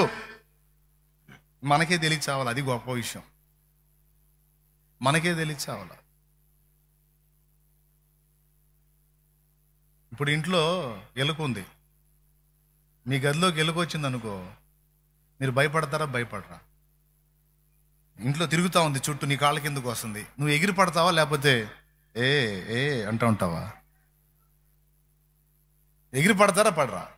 ఎలుక ఏడా మీరేడా? కానీ ఎగిరి పడతారు. అది కూడా ఎగిరి పడుతుంటుంది. ఇప్పుడు ఎలుక గారు చచ్చిపోయిన వాళ్ళు ఎవరు ఉన్నారా? సరే ఎలుక తీసేయండి, బల్లి సంగతి తీసుకోండి. బల్లి గారి చచ్చిపోయిన వాళ్ళు ఎవరు ఉన్నారా? అది ఏడ గరిసిద్ది, అది పరిగెత్తన జరిపోయింది. అది ఎలుక కంటే కూడా ఇంకా చిన్నగా ఉంటుంది బల్లి. ఇప్పుడు ఏడదాకెందుకు, ఇక్కడ రమ్మని ఒకటి మొత్తం లెగుతారు. అది ఉండేది ఇంత, మళ్ళీ పరుగు. కానీ దాని భయం ఏంటో తెలుసా? ఇంతలా వ్యక్తులు వీళ్ళ కాలు పడినా సస్తాను నేనని వాళ్ళ ఎలుక భయం, బల్లి భయం. మన భయం ఏంది? అది ఆడ మీద పడిద్దో, అది ఆడ గరిసిద్దో అని. కానీ ఎవరికి ప్రమాదం ఉంది? ఒక్క మాట చెబితే అయిపోయింది. ఎలుకతో మనకు ప్రమాదం ఉందా? మనతో దానికి ప్రమాదం ఉందా? దెయ్యాల పరిస్థితి కూడా అంతే. వాటితో మనకు కాదు, మనతోనే వాటికి డేంజర్. ఎవరితో? అందుకే నువ్వు ఆజ్ఞాపించిన దాకా కాదు, నువ్వు కరెక్ట్గా నిలబడి విశ్వాసంతో నువ్వు సిద్ధపడుతుంటేనే ఆమెతో పడద్రోసి జంపు. ఇంకక్కడ అని వసంతాలకేం ఛాన్స్ లేదు. ఇక నువ్వు రెడీ, విశ్వాసాన్ని బట్టి నువ్వు ఏయ్ అని ఆజ్ఞాపించడం మొదలు పెట్టక మునిపే సర్దుకుంటుంది అది. ఎందుకంటే ఆజ్ఞ జారీ అయ్యి పొరపాటున నువ్వు యేసు నామములో పాతాళమునకు దిగి పోవుదువుగాక అన్నావు అనుకో, ఆయన ఆమేన్ అనడానికి ఇది పోవాలా? ఇక బజార్లో తిరిగే ఛాన్స్ ఉంటుంది కదా దానికి. స్తోత్రం. అందుకని ముందే సర్దుకుంటుంది. దీన్ని కూడా మనం తెలుసుకొని ఉండాలి. ఓకేనా? ఆజ్ఞాపించడం నేర్చుకోవాలి. రోగాలని, దయ్యములని. 2, మూడవది సమస్యలను కూడా ఆజ్ఞాపించమన్నాడు. దానికి ముంగుర్తుగా నీవు ఈ కొండను చూచి ఎగిరి సముద్రములో పడుమని మనసున సందేహింపక ఆ కొండతో చెప్పిన ఎడలా అది అలాగూ జరుగునని మీతో నిశ్చయముగా చెప్పుచున్నాను అన్నాడు మార్కు సువార్తలో. ఎక్కడ? 11వ అధ్యాయం 22వ వచనం చూసుకోండి ఒకసారి. అందుకు యేసు వారితో ఇట్లనెను, మీరు దేవుని యందు విశ్వాసముంచుడి. ఎవడైనను ఈ కొండను చూచి నీవు ఎత్తబడి సముద్రములో పడవేయబడుమని చెప్పి తన మనస్సులో సందేహింపక తాను చెప్పినది జరుగునని నమ్మిన ఎడల. సముద్రములో పడవేయబడుమని ప్రార్థన చేసి అన్నాడా, చెప్పి అన్నాడా? చెప్పమన్నాడు కొండతో. కొండదే నువ్వు లేచి సముద్రంలో పడవేయబడ అని చెప్పమన్నాడు. కొండకు ప్రార్థన చేయమల్లా. ఇదిగో ఏమండి కొండగారు కొంచెం లేండి, సముద్రంలో పడని చెప్పమల్లా. ఏ పర్వతమా నీవు లేచి సముద్రంలో పడవేయబడుదుగాక. ఓ అంటే కనపడ్డ కొండలన్నిటిని లేపమని నేను చెప్పట్లా. కొండలు లేపితే గవర్నమెంట్ వాళ్ళు వస్తారు. దేవునికి స్తోత్రం. హల్లెలూయా. నేను చెప్పేదండి, కొండలాగా నిన్ను అడ్డగించిన సమస్యలను ఆజ్ఞాపించమని దేవుడు మాట్లాడుతున్నాడు. అర్థమైందా? నిన్ను అడ్డగిస్తున్నటువంటి కొండల్లాంటి సమస్యలు ఏవైతే ఉన్నావో వాటిని చూసి తత్రపాటు గురి కావద్దు. వాటిని కమాండ్ చేయి, వాటిని ఆజ్ఞాపించు, మనసులో సందేహింపక వాటిని గద్దించమన్నాడు. అవి వదిలిపోతాయి అన్నాడు. వింతైన ఈ 3 మాటలు మీకు చెప్పాలని ప్రేరేపించబడ్డా ఈరోజు. దేవునికి స్తోత్రం. కొండతో ఏం చెప్పమన్నాడు? చెప్పమన్నాడు, నీవు లేచి సముద్రములో పడవేయబడుదువుగాక. ఎంత ఆశ్చర్యకరమైన విషయం అండి. అలా నువ్వు చెప్పి మనసులో సందేహింపక తాను చెప్పినది జరుగునని నమ్మిన ఎడల ఖచ్చితముగా అలాగూ జరుగును. ఆ కింద అంటాడు, అలాగే మీరు ప్రార్థనలో అడుగు వాటి నెలను పొంది ఉన్నామని నమ్ముడి, అప్పుడు మీకు అలాగూ జరుగునని, లేక అప్పుడు మీకు అవి కలుగునని మీతో చెప్పుచున్నాను అన్నాడు ప్రభు. ప్రార్థన చేయటమే కాదు, ప్రార్థనలో మనం అడిగినవి దేవుడు విని జవాబిచ్చాడని నమ్ముట అనేది చాలా కీలకమైన విషయం. అలా నమ్మినప్పుడు తప్పనిసరిగా వాటన్నిటిని మనం స్వతంత్రించుకుంటామని దేవుని వాక్యం సెలవిస్తుంది. దేవునికి మనం ఆజ్ఞాపించవచ్చు, అది తండ్రి కుమారుల అనుబంధాన్ని బట్టి. దయ్యముకు, దురాత్మకు, సాతానుకు మనం ఆజ్ఞాపించవచ్చు, అది దేవుడు మనకిచ్చిన అధికారమును బట్టి. సమస్యలకు, పరిస్థితులకు కొండల్లాగా మనకు అడ్డుబండలుగా ఉన్న వాటిని కూడా మనం ఆజ్ఞాపించవచ్చు. ఏయ్, నా పనికి అడ్డుపడుతున్న అవరోధమా, యేసు నామములో ఆజ్ఞాపిస్తున్నాను, తొలగో.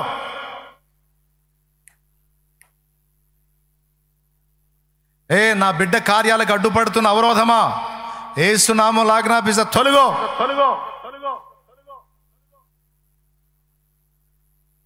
అసలు ఇలా అనొచ్చు, ఇలా మాట్లాడవచ్చు అని మనకు తెలుసా? మనకు అసలు గ్రహింపు ఉందా? కానీ అది చెప్తున్నాడు అక్కడ, ఉంది ఛాన్స్ అని. మూడవది దేనికి ఆజ్ఞాపించమంటున్నాడు? సమస్యలను ఆజ్ఞాపించమంటున్నాడు, ప్రతికూలతలను ఆజ్ఞాపించమంటున్నాడు, ప్రకృతిని అవసరమైతే ఆజ్ఞాపించమంటున్నాడు. ఆజ్ఞాపించాడు. ఏలియా ఆజ్ఞాపించాడు, యేసయ్య ఆజ్ఞాపించాడు.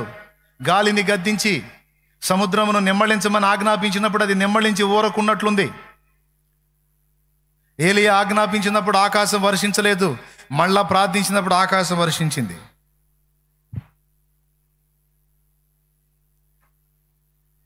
హల్లెలూయా. 3 సంగతులు ఆజ్ఞాపించటం నేర్చుకుందామని దేవుడు, పరిశుద్ధాత్మ దేవుడు బయలుపరుస్తున్నాడు. భయపడి వణిగిపోవటం, కృంగిపోవటం, కుమిలిపోవటం, దిగజారిపోవటం, విచారపడటం తీసేయండి. ఆజ్ఞాపించటం నేర్చుకోండర్రా అని మాట్లాడుతున్నాడు ఆయన. శాసించటం నేర్చుకోండి, గద్దించటం నేర్చుకోండి, కమాండ్ చేయటం నేర్చుకోండి పరిస్థితుల మీద. ఇంకేం కావాలి ఇప్పుడు చెప్పు? చిన్నదానికి పెద్దదానికి కుప్ప ముందు వేసుకొని కుయ్యో మొర్రో అని మొత్తుకోమని చెబుతున్నాడా? గద్దించటం నేర్చుకోమంటున్నాడు, శాసించటం నేర్చుకోమంటున్నాడు, కమాండ్ చేయటం నేర్చుకోమంటున్నాడు, అన్నీ ఆయన కాలి కింద ఉన్నాయని గ్రహించమంటున్నాడు. 3 సంగతులు చెప్పా. సోదరా, ఇక కంక్లూజన్కి వస్తా, ఫైనల్ ఫినిషింగ్ టచ్. సంతోషంగా స్తోత్రం చెప్పుకో. అమ్మో, ముదిరిపోయారు మీరు. దేవునికి స్తోత్రం. అయితే ముగించలే, ఇంక 2 మాటలు చెబుతాలి. ఇప్పుడు చెప్పండి స్తోత్రం. రైట్, మొత్తం అందరి మైండ్లు కరెక్ట్గా ఉన్నాయి. ఇప్పుడు దేవునికి ఆజ్ఞాపించాలన్నా, దురాత్మలకు ఆజ్ఞాపించాలన్నా, సమస్యలకు లోబడాలన్నా, సమస్యలు లోబడాలన్నా మనకి ఒకటి ఉండాలి. అదేమిటంటే దేవుని కుమారుడు, దేవుని కుమార్తె అనేటువంటి అర్హత మనకు ఉండాలి. అది లేకుండా మనం ఆజ్ఞాపిస్తే నడవదు. అయిపోయింది, ఫినిషింగ్ టచ్. అర్థమైందా? అది ఉండి మనం ఆజ్ఞాపించాలి. ఇప్పుడు దేవునికి కొడుకులం కూతుళ్ళం ఎప్పుడవుతాం? తనను ఎందరు అంగీకరించిరో, అనగా తన నామమందు విశ్వాసం ఉంచిన వారందరికీ. యోహాను సువార్త 1వ అధ్యాయము 12వ వచనం. అయ్యా ఇక్కడ వినండి నాయనలారా, అందరూ వినండి. ఈ 3 ఆజ్ఞలు మనం ఆజ్ఞాపించినప్పుడు దేవుడు కదలాలన్నా, దయ్యాలు పారిపోవాలన్నా, సమస్యలు లోబడాలన్నా మనకు ఒకటి ఉండాలని చెప్పాను. అదేమిటంటే దేవుడు మనల్ని కుమారులుగా ఆమోదించాలి, కుమార్తెలుగా ఆమోదించాలి. అది ఎప్పుడు జరిగిద్దో తెలుసా? మనం మారు మనసు పొంది, పాప క్షమాపణ నిమిత్తం బాప్తిస్మం పొంది, ఆయన మార్గములో నిలిచినప్పుడు ఈ హక్కు, ఈ అర్హత మనకు లభించింది. నువ్వు మారు మనసు పొందకుండా, బాప్తిసం పొందకుండా దయ్యం దగ్గరకు పోయి ఓ యేసునామంలో అన్నావు అనుకో, లాగి ఒకటి బీకిద్ది కన్ఫామ్. ఎందుకు తెలుసా? ఆ యేసు ఎవరో నాకు తెలుసు, దేవుడు ఎవరో నాకు తెలుసు. అసలు నువ్వేవుడిరా? అసలు నీకు ఆయనకి ఏం సంబంధం ఉండి నన్ను ఆజ్ఞాపిస్తున్నావు? ఏసునామో ఏసునామో ఏసునామా? ఆ నామంలో ముందు నువ్వు రక్షించబడ్డావా? నువ్వు రక్షించబడ్డావా? అక్కడ హక్కు ఏమైనా ఉందా నీకు? అదే బాప్తిస్మం పొందినోడు అనుకో, ఇక దయ్యం ఆర్గ్యూ చేయదు. ఎందుకు? హక్కు. తండ్రి తనను అంగీకరించిన వారికి తన కుమారులు కుమార్తెలయ్యే హక్కు ఇచ్చేశాడు. చదువు. తన్ను ఎందరు అంగీకరించిరో వారికందరికీ, అనగా తన నామమందు విశ్వాసముంచిన వారికి దేవుని పిల్లలగుటకు ఆయన అధికారం అనుగ్రహించెను. అది లెక్క. విశ్వాసం ఉంచిన వారికి అధికారం అంటే, అన్నయ్య నేను మారు మనసు పొందలా, బాప్తీసం పొందలేదు, కానీ అంతా పెవ్వేనన్నయ్య, అంతా పెవ్వే. విశ్వాసం ఉంచాను అన్నయ్య, బాప్తీసం పొందలేదు కానీ విశ్వాసం ఉంచా అంటే నీకు అధికారం రాదు. ఒట్టి విశ్వాసం కుదరదు. ఎందుకంటే మార్కు సువార్త 16, 15, 16 చూసుకో. మార్కు సువార్త 16వ అధ్యాయము 15వ వచనం, 16వ వచనం. మరియు మీరు సర్వలోకమునకు వెళ్ళి సర్వ సృష్టికి సువార్తను ప్రకటించుడి. నమ్మి బాప్తిసం పొందినవాడు రక్షింపబడు. అది బాప్తిస్మం పొందినవాడు ఎవరయ్యా అంటే నమ్మినోడు. ఈ నమ్మి బాప్తిస్మం పొందినవాడికి అధికారం ఇవ్వబడింది. అదేదనగా నా నామమున దయ్యములను వెళ్ళగొట్టుదురు, క్రొత్త భాషలు మాట్లాడుదురు, పాములను ఎత్తిపట్టుకొందురు, రోగుల మీద చేతులుంచినప్పుడు స్వస్థత నొందెదరు, మరణకరమైనది ఏది త్రాగినను మీకే హానియో చేయదు. అది ఎప్పుడయ్యా అన్నయ్య బాప్తీసం పొందలేదు కానీ నమ్మాను అన్నయ్య అంటే, ఐసా వైసా కహానీ బాత్ బోలేతో నై చల్తా భయ్యా. దేవునికి స్తోత్రం. హల్లెలూయా. అయినాడబో నేను ఒరిజినల్గా నమ్ముతున్నాను అంటే నువ్వు ఖచ్చితంగా మారు మనసు పొంది బాప్తిస్మం పొంది ఉంటావు. అలా పొంది ఉన్నోడే నిజంగా నమ్మినోడు, పొందనోడు నమ్మనట్టే. ఎంతమందికి అర్థమైంది? ఇప్పుడు మీకు ఈ హక్కు, దేవుని దగ్గర ఆ చనువు రావాలన్నా ముందు కొడుకువి కూతురివి కావాలి, దత్తత స్వీకారం జరగాలి, అప్పుడు సాగించుకో, నీ సాగింపు నడుస్తుంది. నువ్వు రక్షణలోకి రాకుండా తండ్రి ఇదిగో ఇదంతా చేసే ఆజ్ఞాపించావు అనుకో, ఎవడురా నువ్వు అంటాడు. నువ్వు తండ్రి అని అంటున్నావు, అసలు నీకు నాకేం సంబంధం అంటాడు. అదే మారు మనసు పొంది బాప్తీసం పొందావు అనుకో, రైట్, నీవు నా కుమారుడివి, నా కుమార్తెవి, ఎందుకంటే నా రక్తంలో కడగబడ్డావు, నీకు అర్హత ఉంది అంటాడు. స్పష్టంగా అర్థమైందా? మళ్ళీ ఇంకొకసారి చెప్పమంటున్నాను. ఎంతమందికి అర్థమైంది చెప్పండి. 100 మంది. అట్లాగా సరిగ్గా చేతులు ఎత్తండి. ఏమైంది? నిజంగా అర్థమైందా? ఈ 3 ఆజ్ఞలు, ఇప్పుడు దయ్యం లోబడాలన్నా కూడా మనం రక్షింపబడిన వారమై ఉండాలి. సమస్యలను గద్దించినప్పుడు అవి లోబడాలన్నా రక్షింపబడిన అనుభవం కలిగి ఉండాలి. ఈ రక్షణానుభవం లేకుండా ఈ 3 జరగవు. ఈ 3 జరిగించడానికి కావలసిన తాళపు చెవే రక్షణ. మారు మనసు పొంది బాప్తిస్మం పొంది ఉండాలి. పొందిన వాళ్ళు చేతులు ఎత్తండి. మీరు ఆజ్ఞాపిస్తే ఈ 3 జరుగుతాయి. దించండి. నేను ఇంకా పొందలేదు అన్నవాళ్ళు చేతులు ఎత్తండి. నేనేం తిట్టంలే, భయపడకుండా చేతులు ఎత్తండి. నేను ఇంకా పొందలేదు అన్నయ్య, కదిలించండి చేతులు ఇట్లా. పొందలా మీరు ఆజ్ఞాపిస్తే జరగవు. మీరు ఆజ్ఞాపించినప్పుడు కూడా అవి జరగాలంటే ముందు మారు మనసు పొంది మీ పాపములన్నీ కడిగేసుకొని బాప్తిస్మం పొంది దేవుని కొడుకులు కూతుళ్ళు అయితే ఆ అధికారము, ఆ హక్కు, ఆ అర్హత, ఆ అభిషేకం మీకు వచ్చింది. అయిపోయింది. ఇంకలేండి. ఏందనుకున్నా మరి, పెందలాడు కూడా ముగిస్తాను నేను. లేండి.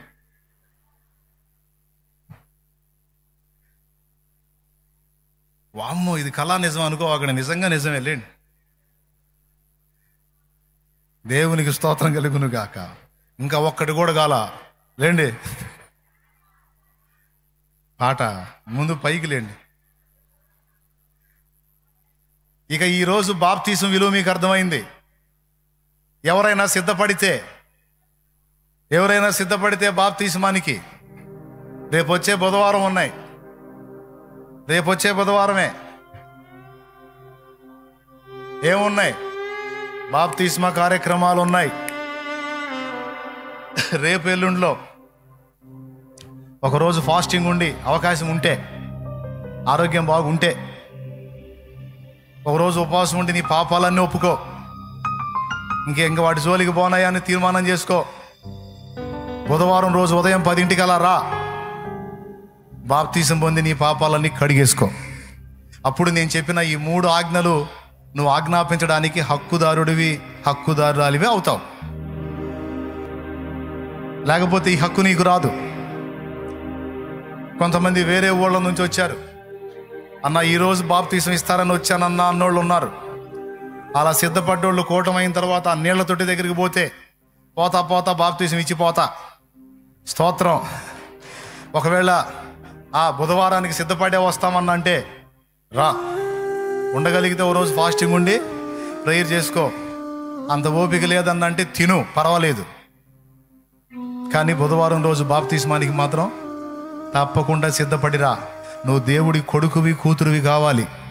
మారు మనసు పొంది జన్మ కర్మ పాపాలు కడిగేసుకొని క్రొత్త జన్మ అనుభవంలోనికి రావాలి యేసు నామములో. హల్లెలూయా, హల్లెలూయా, హల్లెలూయా. అలా నూతన జన్మ అనుభవంలోకి వచ్చి దేవుని అధికారాన్ని, అభిషేకాన్ని పొంది దయ్యాలను శాసించాలి, పరిస్థితులను శాసించాలి, దేవుని దగ్గర కూడా సాగించుకోవాలి. దేవునికి స్తోత్రం. దేవుని కూడా మనం చనువుగా మన విషయాలు ఆజ్ఞాపించవచ్చు. ఎంతమందికి అర్థమైంది? ఎంతమంది సంతోషంగా ఉన్నారో నాకు తెలిసి ఇవాళ కూటమి 1 గంట కూడా కాకముందు అయిపోయింది. అందుకని రైట్, ప్రార్థన చేద్దాం ఇప్పుడు. ప్రార్థన. ప్రేమగల తండ్రి, పరిశుద్ధుడైన ప్రభువా, నీకు స్తోత్రాలయ్యా. ఈ 2వ ఆరాధనలోని దాసుని నిలవబెట్టుకొని మీరు మాతో మాట్లాడిన శ్రేష్టమైన సంగతులన్నింటిని బట్టి కృతజ్ఞతాస్తుతులు చెల్లిస్తున్నామయ్యా. మేము వేటిని ఆజ్ఞాపించాలో, దేవాయుధకు మేము ఎలాగో నడుచుకోవాలో మీరు మాకు తెలియజేసినందుకు స్తోత్రాలు. నశించిపోతున్న ఆత్మలను గురించి నీ సన్నిధిలో ఆజ్ఞాపించే వారికి అంత చనువుగా మేము అడగాలని మీరు తెలియజేసినందుకు స్తోత్రాలు. ఇది వరకు ఎన్నడూ లేని విధంగా ప్రభువ క్రొత్త కోణములో నీ సన్నిధిలో నాయన ఆజ్ఞాపించడం మీరు మాకు నేర్పించినందుకు స్తోత్రాలు ప్రభువ. కృపతో జ్ఞాపకం చేసుకోండి అయ్యా. అలాగే నాయన సాతానును, అపవిత్ర ఆత్మలను కూడా మేము ఆజ్ఞాపించాలి, వాటిని గద్దించాలి. నీవు మాకు అధికారం అనుగ్రహించావని తెలియజేసి ఉన్నావు ప్రభువ. కృపతో జ్ఞాపకం చేసుకోండి. ఎంతమంది నాయన దురాత్మల చేత బందీలుగా ఉన్నారు, ఇదిగో నీ నామములు ఆజ్ఞాపిస్తూ ఉన్నాం ప్రభువా. యేసు నామములు దురాత్మలు వదిలి వెళ్ళునుగాక ప్రభువా. కారుమును బట్టి కృతజ్ఞతాస్తుతులు చెల్లిస్తున్నాం. అలాగనే మేము ఎదుర్కొంటున్న సమస్యలను కూడా ఆజ్ఞాపించాలని మీరు తెలియజేసి ఉన్నారు ప్రభువా. ఎవరెవరు ఏ ఏ సమస్యల్లో, ఇబ్బందుల్లో, శోధనలు గుండా ప్రయాణం చేస్తున్నారు, ఇది మొదలుకొని నీ బిడ్డలు విశ్వాసముతో ఆ పరిస్థితులను ఆజ్ఞాపిస్తూ ఉండగా యేసు నామములు అవన్నీ కూడా తొలగిపోవును గాక ప్రభువా. నీ సమాధానము బిడ్డలకు కలుగును గాక ప్రభువా. ప్రాముఖ్యంగా మీరు తెలియజేశారు, నీ యందు విశ్వాసం ఉంచిన వారు పలికినవన్నీ నెరవేర్తాయని మీరు మాట్లాడి ఉన్నారు ప్రభువా. ఎంతమంది రక్షణ మారు మనసు పొందకుండా, ఇంకా నీవిచ్చే ప్రభు అధికారమును పొందుకోకుండా నీకు దూరస్తులుగా బ్రతుకుతూ ఉన్నారు. యేసు నామములో వారందరూ నీ యందు విశ్వసించిన వారై రక్షణ బాప్తిసము పొందుదురుగాక ప్రభువా. నీవిచ్చే అధికారమును పొందుకొందురుగాక ప్రభువా. కృపతో జ్ఞాపకం చేసుకొని మీరు తెలియజేసిన ఈ నూతన విషయాన్ని బట్టి కృతజ్ఞతాస్తుతులు చెల్లిస్తున్నాం. ఈ మాటలు మా హృదయంలో ముద్రింపజేయండి. అపవాది దొంగిలించకుండా సహాయమును దయచి ఇది మొదలుకొని ఏ పరిస్థితికి కూడా మేము భయపడకుండా, ఏ చీకటి శక్తులకు భయపడకుండా అన్నిటిని ఎదిరించి గద్దించి నీ మార్గములో ముందుకు సాగే కృప మా అందరికీ దయచేయమని ఈ మాటలు అందించిన నీ దాసునికి మంచి ఆరోగ్యమును దయచి, ఇంకా నీ ఆత్మచేత నింపి, ఇంకా క్రొత్త సంగతులు నాయన నీ దాసునికి బయలుపరిచి మా అందరినీ కూడా నడిపించడానికి సామర్థ్యమును దయచేయమని కృతజ్ఞతాస్తుతులు చెల్లిస్తూ యేసు నామములోనే ప్రార్థించి స్తుతించి అడిగి వేడుకొని కృతజ్ఞతలు చెల్లిస్తున్నాము తండ్రి. ఆమేన్. చెప్పండి, కలవర పడతారా, శాసిస్తారా? ఆఖరికి నీ ఒంట్లో ఉన్న రోగాన్ని కూడా ఆజ్ఞాపించారు. నా మీద నీకు పెత్తనం లేదు, యేసు నామములో పో అని అంతే. అంతేగాని ఇదిగో రోగమా ఏంది మరి, ఉంటావా వెళ్తావా అనవాకు. నా మీద నీకు పెత్తనం లేదు. ప్రతికూల సమస్యలను ఆజ్ఞాపించు. కృంగిపోవద్దు, దిగజారిపోవద్దు. నువ్వు దేవుని హక్కుదారురాలివి. నీకు తెలియదు నీ విలువ, నీకు తెలియదు నీకు ఇవ్వబడిన అధికారం. తెలుసుకో, శాసించడం నేర్చుకో, ఎదిరించడం నేర్చుకో, గద్దించడం నేర్చుకో, ఆజ్ఞాపించడం నేర్చుకో. యేసు నామములో నీకు అర్హత ఉంది. ఆమేన్. రైట్. ప్రభు నేర్పిన ఏం పాటరా? ప్రేయర్ అయిపోయినాక చూద్దాం. పరలోకమందున్న మా తండ్రి, నీ నామం పరిశుద్ధపరచబడునుగాక, నీ రాజ్యం మాకొచ్చునుగాక, నీ చిత్తము పరలోకమందు నెరవేరుచున్నట్లు భూమి అన్నంతను నెరవేర్చబడునుగాక. మాకు కావలసిన అనుదిన ఆహారం నేడు మాకు దయచేయండి. మా పట్ల అపరాధము చేసి ఉన్న వారిని మేము క్షమించిన ప్రకారం మీరు మా అపరాధములు క్షమించండి. మమ్మల్ని శోధనలోనికి తెగ దుష్టు నుంచి కీడు నుంచి తప్పించండి. ఎందుచేతనగా రాజ్యము, బలము, మహిమ, శక్తి సర్వము నిరంతరము నీవై ఉన్నావు తండ్రి. ఆమేన్. ఆమేన్. మన తండ్రి అయిన దేవుని ప్రేమ, ఆయన ప్రియ కుమారుడు మనందరి ప్రాణ ప్రియుడైన యేసయ్య శాశ్వత నిత్య కృప, పరిశుద్ధాత్మతోడి మనోహర దివ్య సహవాసం, సమాధానం సమకూడిన మనకు సకల పరిశుద్ధులకు సార్వత్రిక సంఘమంతటికి సదాతోడే మనందరం నిత్యత్వంలో చేరు పర్యంతం మనల్ని నడిపించునుగాక. ప్రవేశు రక్తమునకు చే, ప్రవేశు రక్తమునకు చే, ప్రవేశు నామునకు సంపూర్ణ విజయం కలుగునుగా. మాట చెప్పండి. తండ్రి బాధ్యతల గురించి కొడుకు ఆలోచించినప్పుడు కొడుకు కూతురు గురించి తండ్రి ఆలోచిస్తాడా, ఆలోచించడా? మరి మన గురించి పట్టించుకుంటాడా, పట్టించుకోడా? కాబట్టి దిగులు పడి కృంగిపోవద్దు.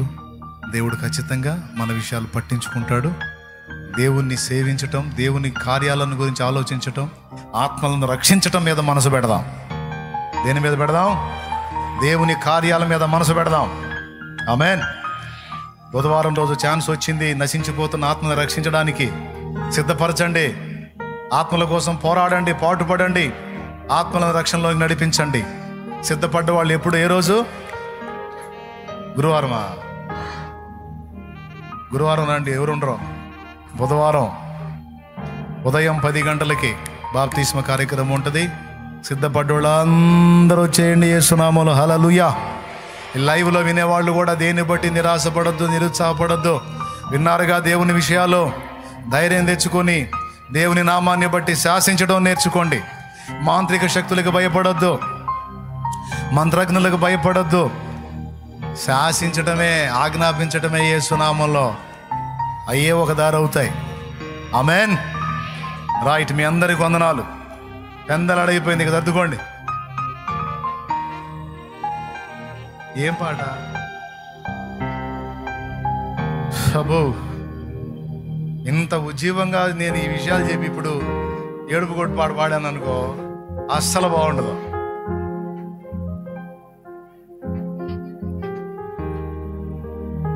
అది టన్నా బాగుంది. శామ్యుయల్ తీసుకో మైకు. ఇంకెవరున్నారు? నేను మొదలు పెడతాను, మళ్ళీ వెనకపోయి ప్రార్థన చేయాలి. మామూలుగా ఉంటారు అక్కడ, ఫుల్గా ఉంటారు. నాకు మళ్ళీ ఆర్టిస్టులు ఉంటారు ఆడ. మళ్ళీ మాడుతున్నా పక్కకు పోరు. ఒకళ్ళ తల మీద నూనె ఉండదు, మామూలుగా గాలట్లి చేతులు శుభ్రంగా తలకు పూసుకొని వస్తారు.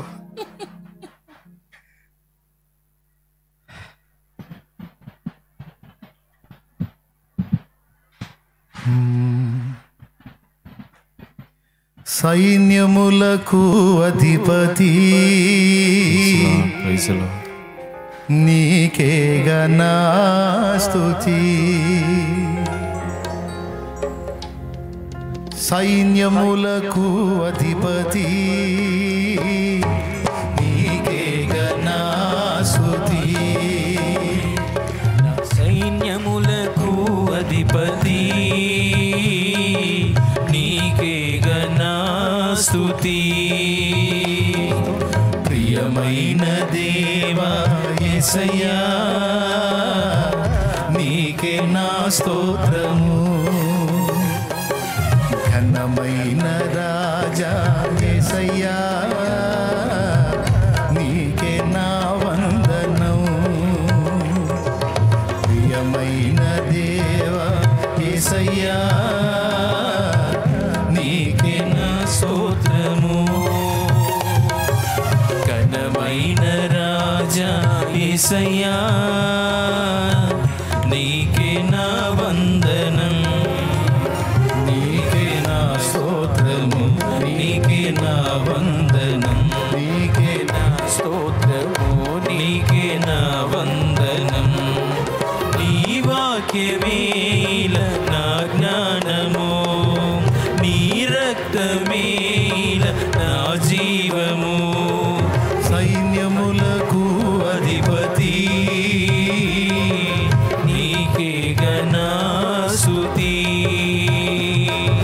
సైన్యములకు అధిపతి నీకే ఘన స్తుతి. అన్నోళ్ళు పాడతారు వందనాలు.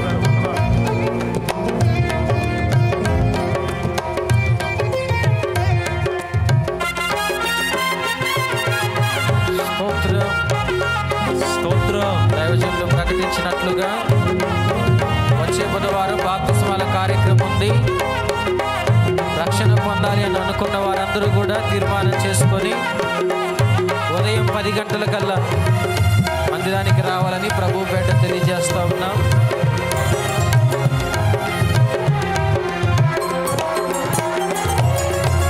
నా పక్షమును నీవు వహించి మూర్ఖుల నోలు మోయించినావు. స్తోత్రం. నా పక్షమును నీవు వహించి మూర్ఖుల నోలు మోయించినావు. వీరుడవై నీవు నాకుండగా, వీరుడవై నీవు నాకుండగా నేనేల భయపడుతును, నాకింక దిగులేలను. నేనేల భయపడుతును, నాకింక దిగులేలను. సైన్యములకు అధిపతి నీకే ఘన స్తుతి. నా సైన్యములకు అధిపతి నీకే ఘన స్తుతి.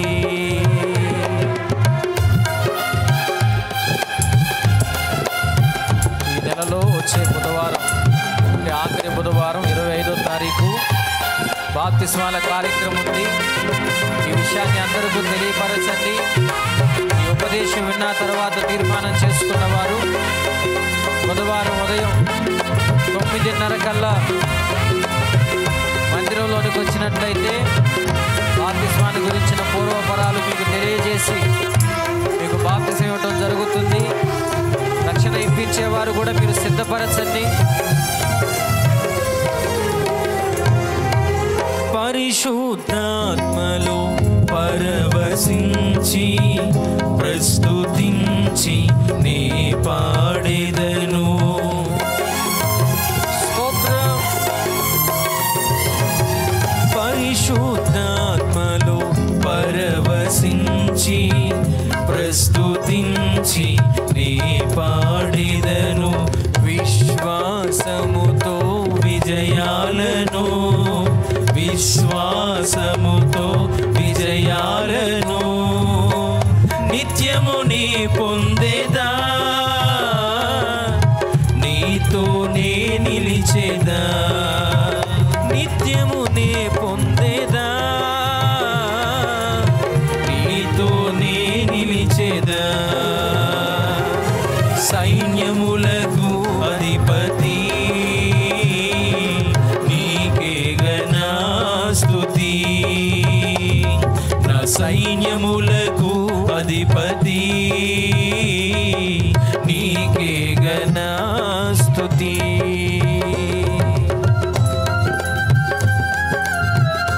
శరీర రక్తాలు తీసుకోవాలనుకునే వాళ్ళు మీకు ఏర్పాటు చేయబడిన స్థలంలో క్రింద కూర్చొని ప్రార్థనలో ఉండండి. ప్రభు యొక్క శరీర రక్తాలు తీసుకోవాలనుకునే వాళ్ళు ప్రార్థనలో ఉండండి. కళ్ళు తెరిచి చూడొద్దు. పరిచారకులు ప్రార్థనాపూర్వకంగా వాటిని సిద్ధపరుస్తూ ఉన్నారు. వాటిని తీస్తూ ఉండగా ప్రార్థనలో ఉండాలి. స్తోత్రం. ఆమేన్.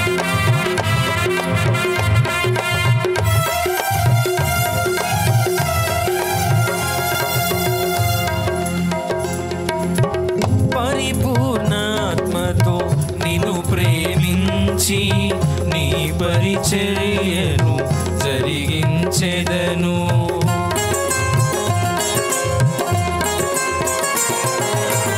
పరిపూర్ణాత్మతో నిన్ను ప్రేమించి నీ పరిచర్య సహించెదను దీనుడనై నేను నీ యందే దీనుడనై నేను నీ యందే అతిశయించెదను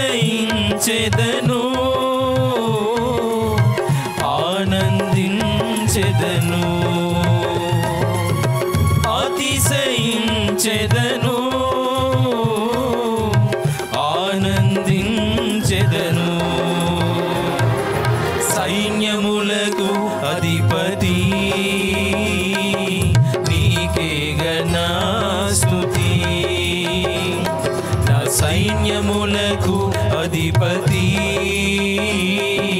నీకే ఘన స్తుతి ప్రియమైన దేవా యేసయ్యా నీకే నా స్తోత్రము ఘనమైన రాజా యేసయ్యా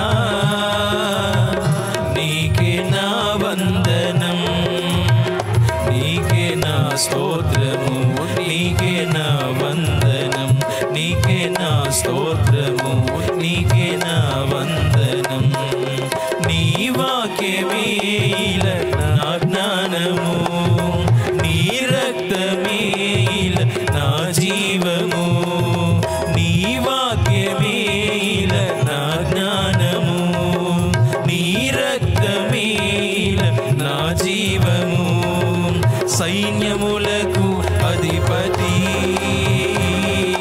నీకే ఘన స్తుతి నా సైన్యములకు అధిపతి నీకే ఘన స్తుతి సైన్యములకు అధిపతి నీకే ఘన స్తుతి హల్లెలూయా. మంచిది, మీ అందరికీ ప్రభు పేట హృదయపూర్వకమైన వందనాలు తెలియజేస్తూ ఉన్నాం. యూట్యూబ్ లైవ్ ద్వారా, జూమ్ ద్వారా వెంబడిస్తున్న బిడ్డలకు కూడా ప్రత్యేకమైన వందనాలు. దైవజనులు చెప్పినట్లుగా రేపు వచ్చే బుధవారం బాప్తిస్మాల కార్యక్రమం ఉంది. మరీ చెప్తా ఉన్నాను, దేవుని వాక్యం విన్న తర్వాత మరి తీర్మానం చేసుకున్న వాళ్ళు, అంతకు మునిపే బాప్తిసం పొందాలని నిర్ణయించుకున్న వారు రేపు వచ్చే బుధవారం బాప్తిస్మాల కార్యక్రమం ఉంది కాబట్టి తప్పకుండా సిద్ధపడిన వారు బుధవారం 9:30 కల్లా దేవుని సన్నిధికి రండి. మీకు బాప్తిస్మాన్ని గురించిన పూర్వపురాలు తెలియజేసి దైవజనులు బాప్తిస్మం ఇవ్వడం జరుగుతుంది.